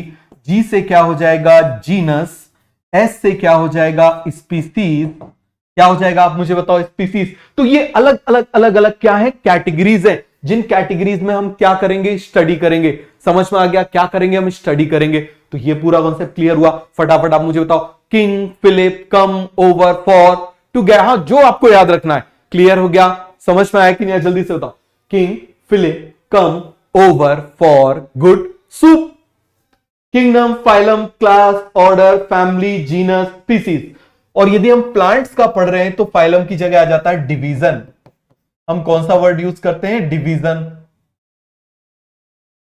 समझ में आ गया? कौन सा वर्ड हम यूज करते हैं, डिवीजन। कौन सा वर्ड हम यूज करते हैं, डिवीजन। आ गया समझ में? क्लियर हुआ या नहीं हुआ? जल्दी से मुझे बताओ।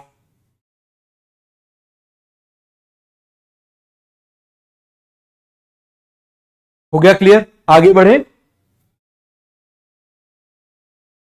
तो आप मुझे बताओ, ये सभी क्या है, कैटेगरीज। और इनके अंदर जो होगा, इनके अंदर जो होगा वो क्या होगा, taxon. 6th class, 7th class, 8th class, 9th class, 10th class, 11th class, 12th class. ये क्लासेस है और इन क्लास के अंदर जो बच्चे हैं, एक एक बच्चा, वो क्या कहलाएगा? टैक्सॉन। वो क्या कहलाएगा? टैक्सॉन। समझ में आ गया? अब आप मुझे बताओ, रियल क्या होता है? बच्चा रियल होता है या क्लास रियल होती है? कौन जीवित होता है? आप मुझे बताओ जरा, कौन रियल एक्चुअल में कौन होता है? बच्चा। क्लियर हो गया? वो तो एक एब्स्ट्रैक्ट है। क्लास को तो हम बोल सकते हैं कि हाँ भाई एक एक्सट्रैक्ट है, एक कल्पना है। 6 क्लास, आप मुझे बताओ, हमारे यहां 6, 7, 8, 9, 10 चलता है, किसी दूसरी कंट्री में हो सकता है कुछ और चलता हो, बट बच्चा तो वहां भी रहेगा ना। ऐसा तो नहीं कि वहां बच्चा नहीं, कोई डायनासोर पढ़ने आएगा, ऐसा तो नहीं होगा कहीं पर। तो ये पूरा कॉन्सेप्ट आपको क्लियर हो गया? सभी को समझ में आया कि नहीं? अब देखो, ये लोअर कैटेगरी है, ये हायर कैटेगरी है। समझना जरा, ये लोअर कैटेगरी है, ये हायर कैटेगरी है। अब आप देखना, अभी हम हायर कैटेगरी की बात करते हैं। क्लियर हुआ? तो आप मुझे बताओ, किंगडम के अंदर हम क्या देखेंगे? प्लांट्स, और हम क्या देखेंगे? एनिमल्स। ये 2 किंगडम्स हो गए ना, ये 2 क्या हो गए? किंगडम्स। क्लियर है? अब दूसरी तरफ यदि हम स्पीसीज की बात करें, तो स्पीसीज के अंदर हम बात करेंगे डॉग एंड कैट की। अभी आपको कुछ नहीं पता स्पीसीज क्या होती है, आपको कुछ नहीं पता, आपको कुछ नहीं पता, ये सब आपको कुछ भी नहीं पता। आप तो मुझे केवल और केवल सिंपल सा आप मुझे बताओ, अभी हमने देखा 5 किंगडम क्लासिफिकेशन। अब आपको समझ में आया मैं अभी तक क्यों पढ़ा रहा था? ये तो अभी फर्स्ट लिविंग वर्ड में दिया हुआ है ना, दिया हुआ है। अब यदि मैं आपको 5 किंगडम नहीं बताता, तो क्या ये आपको समझ में आता? नहीं आता। तो एनसीईआरटी ही पढ़ना है, बट उसका सीक्वेंस जो है ना, वो हम डिसाइड करेंगे आपके फायदे के लिए। समझ में आ गया? यदि 100% हम एनसीईआरटी के सीक्वेंस से जाएंगे ना, तो दिक्कत हो जाएगी। जैसे मैं आपको एक सिंपल सा एग्जांपल बताता हूं। एनसीईआरटी में प्लांट फिजियोलॉजी जब स्टार्ट होती है, तो उसमें एक चैप्टर दिया हुआ, फर्स्ट चैप्टर दिया हुआ ट्रांसपोर्ट इन प्लांट्स। ठीक है? उस ट्रांसपोर्ट इन प्लांट्स में C3 C4 प्लांट्स के बारे में उसका सीधे समरी दी हुई है। और जबकि C3 C4 प्लांट्स कब आ रहा है? उसके बाद 2 चैप्टर बाद आ रहा है, C3 C4 प्लांट्स आ रहा है। तो अब आप मुझे बताओ, यदि हम ट्रांसपोर्ट पहले पढ़ेंगे, उसमें C3 C4 हमारे पल्ले नहीं पड़ेगा। भाई हमको पता ही नहीं है, अभी हमको ABCD नहीं आती, हम एलिफेंट कैसे पढ़ेंगे? एलिफेंट की स्पेलिंग कैसे याद करेंगे? तो हम पढ़ेंगे हम वैसे ही पढ़ेंगे जिससे हमको सारी चीजें याद रहे। अब आया आपको समझ में? आप लोग बार बार बोल रहे थे सर ये फर्स्ट चैप्टर रहेगी, ये सेकंड चैप्टर रहेगी, फर्स्ट चैप्टर रहेगी, सेकंड चैप्टर है। बेटा ये फर्स्ट चैप्टर का बेसिक है, यदि ये नहीं पता चलेगा तो कैसे किंगडम बनेगा? मुझे बताओ जरा, क्या होता है किंगडम, कैसे पता चलेगा? 2 किंगडम, 3 किंगडम, 4 किंगडम, 5 किंगडम, कैसे पता चलेगा? समझ में आ गया? अब मुझे बताना, इस जगह से केवल और केवल 2 टाइप के क्वेश्चन आते हैं, केवल 2 टाइप के। याद रखना, मैं आपको लास्ट में जब रिवाइज कराऊंगा ना, मैं आपको टाइप ऑफ क्वेश्चन भी बताऊंगा, आप उठा के देख लेना, उससे बाहर कुछ आएगा ही नहीं। क्लियर हो गया? उससे बाहर कभी कुछ नहीं आएगा, याद रखना इस बात को। क्लियर है? देखो जरा, यहां पर हम बात कर रहे हैं डॉग और कैट की। मुझे बताना, ये स्पीसीज है डॉग और कैट, तो डॉग और कैट में ज्यादा सिमिलैरिटी है या प्लांट और एनिमल्स में ज्यादा सिमिलैरिटी है? बताना जरा, डॉग या कैट में ज्यादा सिमिलैरिटी है या प्लांट या एनिमल में ज्यादा सिमिलैरिटी है? भाई डॉग और कैट दोनों ही क्या है? स्पीसीज है, दोनों ही जानवर है, दोनों चल सकते हैं, दोनों को हम पाल सकते हैं, दोनों को पेट बना सकते हैं। क्लियर हो गया? प्लांट्स और एनिमल में कितने सारे डिफरेंस है, बट डॉग और कैट में तो थोड़े, उनके कंपेयर में तो कम ही डिफरेंस है। तो आप मुझे बताओ, जब यहां से हम ऊपर की तरफ जाएंगे, आप मुझे बताओ, जब ऊपर की तरफ जाते हैं तो असेंड कहता है या डिसेंड कहलाता है? असेंड कहलाता है। क्या कहलाता है? असेंड कहलाता है। तो मुझे बताओ जरा, जब हम असेंडिंग ऑर्डर में जाएंगे, तो यहां डॉग कैट में सिमिलैरिटी क्या है? ज्यादा।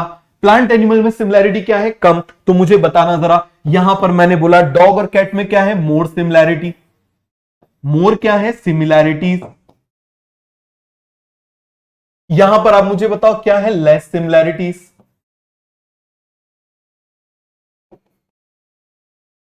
थोड़ा जुकाम हो गया ना, तो नाक बंद है, तो इसीलिए गले से वो, तो चलो ये क्लियर हो गया। मोर सिमिलैरिटीज, लेस सिमिलैरिटीज। तो मुझे बताना जरा बेटा, जब हम ऊपर की तरफ जा रहे हैं, असेंड कर रहे हैं, जब हम असेंड कर रहे हैं, तो ये सिमिलैरिटीज जो है वो कम होंगी या बढ़ेंगी? बताओ जरा, सिमिलैरिटीज क्या होंगी? कम। तो जब हम असेंड करेंगे तो सिमिलैरिटी क्या होगी? कम। जब हम असेंड करेंगे तो सिमिलैरिटी क्या होगी? कम। क्लियर हो गया? और जब डिसेंड करेंगे तो सिमिलैरिटी क्या होगी? ज्यादा। चलो देखो जरा, यहां पर हम लिख लेते हैं। आप मुझे बताओ, जब हम असेंड कर रहे हैं असेंडिंग ऑर्डर में, ये कौन सा ऑर्डर है? आप मुझे बताओ जरा। This is ascending order. Ascending order. Clear है? तो आप मुझे बताओ, असेंडिंग ऑर्डर में सिमिलैरिटीज क्या हो रही हैं? इसके अलावा कोई क्वेश्चन नहीं पूछा जाता, याद रखना इस तरीके से। सिमिलैरिटीज क्या हो रही है? डिक्रीज हो रही है। सिमिलैरिटीज क्या हो रही है? डिक्रीज हो रही है। दूसरी तरफ मुझे बताना, यदि मान लो हम डिसेंडिंग ऑर्डर में जाएं, ये मान लो हम डिसेंडिंग ऑर्डर में जाते हैं, थोड़ा सा यहां लिख लेते हैं, ये देखो जरा, ये हमारे यहां पर डिसेंडिंग ऑर्डर में नीचे की तरफ आ रहे हैं ना, तो ये कौन सा ऑर्डर हो जाएगा? Descending order. तो मुझे बताओ जरा, इस डिसेंडिंग ऑर्डर में, जब हम डिसेंडिंग ऑर्डर में जा रहे हैं, ये कौन सा ऑर्डर है हमारा? Descending order. तो डिसेंडिंग ऑर्डर, ऊपर जा रहे थे सिमिलैरिटीज कम हो रही थी, तो नीचे आएंगे तो सिमिलैरिटीज बढ़ेंगी। Very good. तो आप मुझे बताइए यहां पर सिमिलैरिटीज क्या होंगी?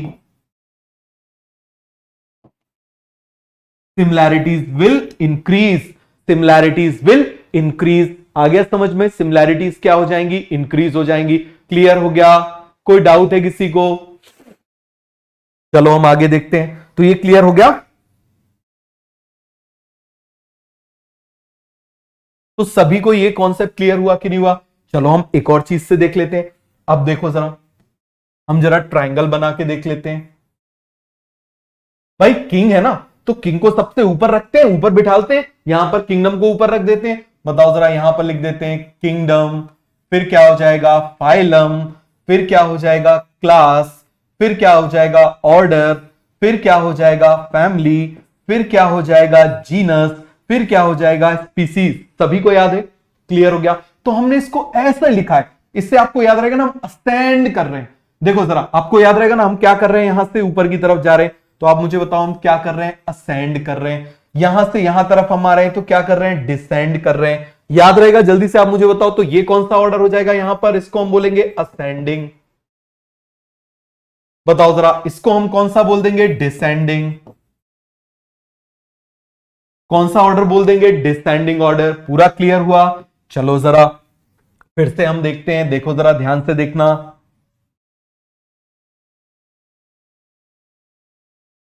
Kingdom, phylum, class, order, family, genus and species.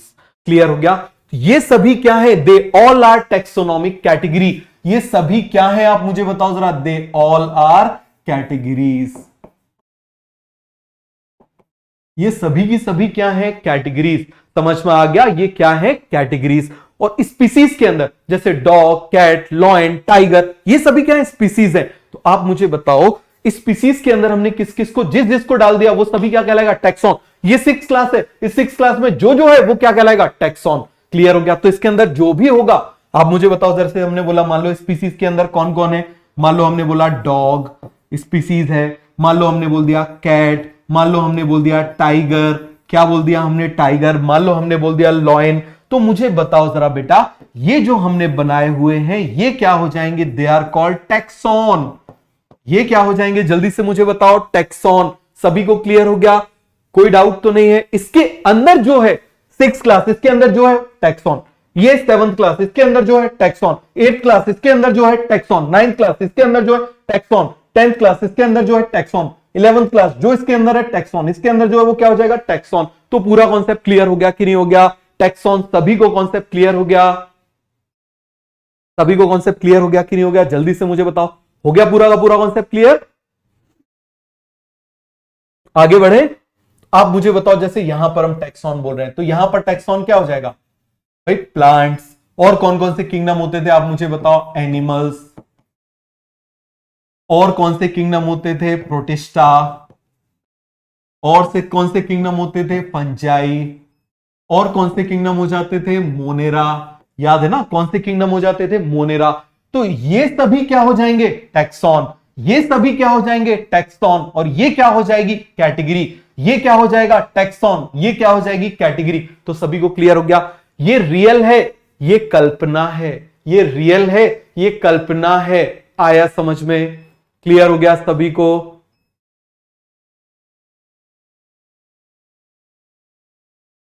तो देखो जरा, यहां पर फिर से आप मुझे बताना, जो टैक्सॉन था वो एक्चुअल में ऑब्जेक्ट से डील कर रहा है। किससे डील कर रहा है? ऑब्जेक्ट से। जैसे डॉग है, कैट है, ये किससे डील कर रहा है? एक्चुअल में पर्सन से डील कर रहा है। क्लियर हो गया? बट यहां पर रैंक से डील कर रहा है। देखो जरा, आप देखो जरा, ये क्या है, ये टैक्सॉन है, एक्चुअल में डॉग कैट इससे, बट ये किस में रखे गए, स्पीसीज में, 6th क्लास में रखे गए, तो ये रैंक है कि वो 6th स्टैंडर्ड का है। तो आप मुझे बताओ कैटेगरी जो है वो क्या बताती है, रैंक। कैटेगरी क्या बताती है, रैंक। क्लियर हो गया, पहला पॉइंट क्लियर। नेक्स्ट पॉइंट देखो, ये रियल है। अब आप मुझे बताना जरा, डॉग कैट टाइगर ये रियल होते हैं, बट स्पीसीज, आपने कभी स्पीसीज नाम का कोई घूमते हुए देखा है क्या? किंगडम नाम का आपने कुछ घूमते हुए देखा है क्या? केवल किंगडम नाम है उसका, कुछ घूमते हुए देखा है क्या? नहीं, वो तो एक एक्सट्रैक्ट है, हमारी कल्पना है। समझ में आ गया? तो ये पूरा क्लियर हो गया कि नहीं हो गया? किसी को इसमें डाउट है? फिर थर्ड पॉइंट देखो, बिलोंग्स टू एनी रैंक। आप देखिए ये किसी भी रैंक में, जैसे डॉग है इस रैंक में, फिर आप मुझे बताओ जीनस का कोई और रैंक आएगा, फिर यहां पर आप मुझे बताओ कोई और टैक्सॉन आएगा, यहां पर कोई और टैक्सॉन आएगा, यहां कोई और टैक्सॉन आएगा, यहां कोई और टैक्सॉन आएगा। लेकिन ये स्पीसीज कभी क्लास में जा सकती है क्या? क्या स्पीसीज कभी फंजाई में जा सकती है? कैसे समझ में आएगा? 2 मिनट वेट करो, अभी आपको पूरा क्लियर हो जाएगा। तो ये आपको समझ में आया कि नहीं आया? हो गया पूरा कॉन्सेप्ट क्लियर? सभी को समझ में आया? तो फटाफट आप मुझे बताओ, तीनों पॉइंट बताना। डील्स विथ ऑब्जेक्ट, जैसे हमने क्या बोला, हमने बोला जैसे मान लो डॉग हो सकता है, कैट हो सकता है, टाइगर हो सकता है। समझ में आ गया? तो ये क्या है, दीज आर ऑब्जेक्ट्स। ये क्या है, ऑब्जेक्ट्स। ये किससे डील कर रहे हैं, रैंक से।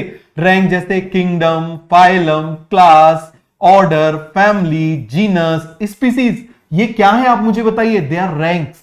ये क्या है, रैंक्स। देखो ये रियल से डील कर रहा है, बट ये एब्स्ट्रैक्ट, हमारी कल्पना है। ये क्या है आप मुझे बताइए, हमारी कल्पना। Belongs to any rank, organisms किसी भी रैंक में हो सकते हैं, रियल चाहिए। बच्चे किसी भी जगह हो सकते हैं, बट वो क्लास तो अपनी जगह होगी ना, क्लास तो अपनी जगह फिक्स होगी। आज आप 6 में थे, कल 7th में गए, परसों 8 में गए, उसके बाद 9th में गए, ऐसे बढ़ते जाओगे ना एक एक साल बाद। लेकिन आप मुझे बताओ वो क्लास तो अपनी जगह ही रहेगी ना, 6 तो 6 ही रहेगी ना। ऐसा तो नहीं होगा कि उससे मान लो क्या बोलते नाजिया 6 से निकल गई तो पता चले अब 6 का नाम चेंज करके 9th रख दिया, ऐसा तो नहीं होगा।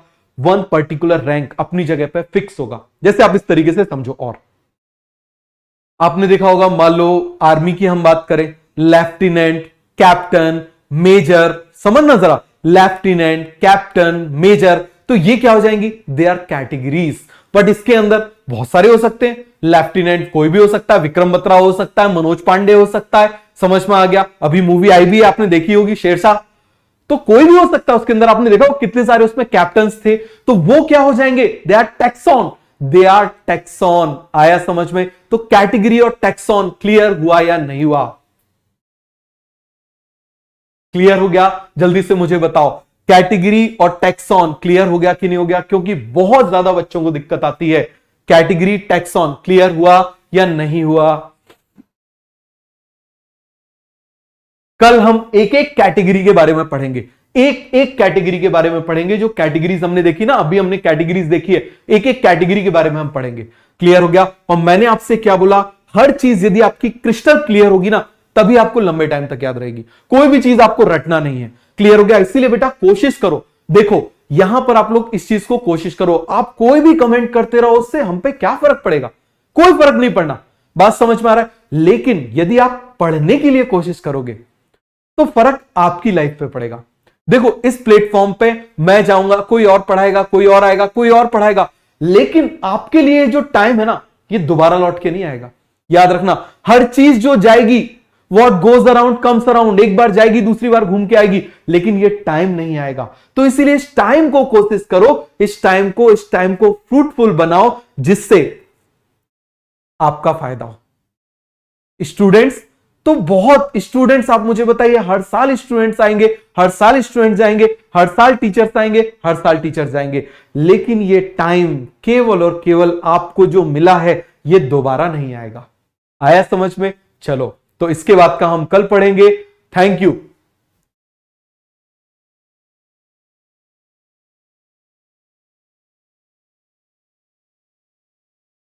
ठीक है, थैंक यू बच्चों।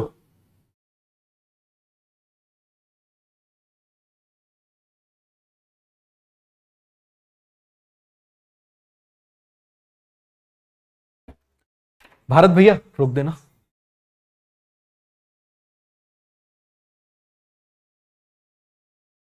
रोक दो रोक दो, मैंने स्टॉप यहां से कर दिया था।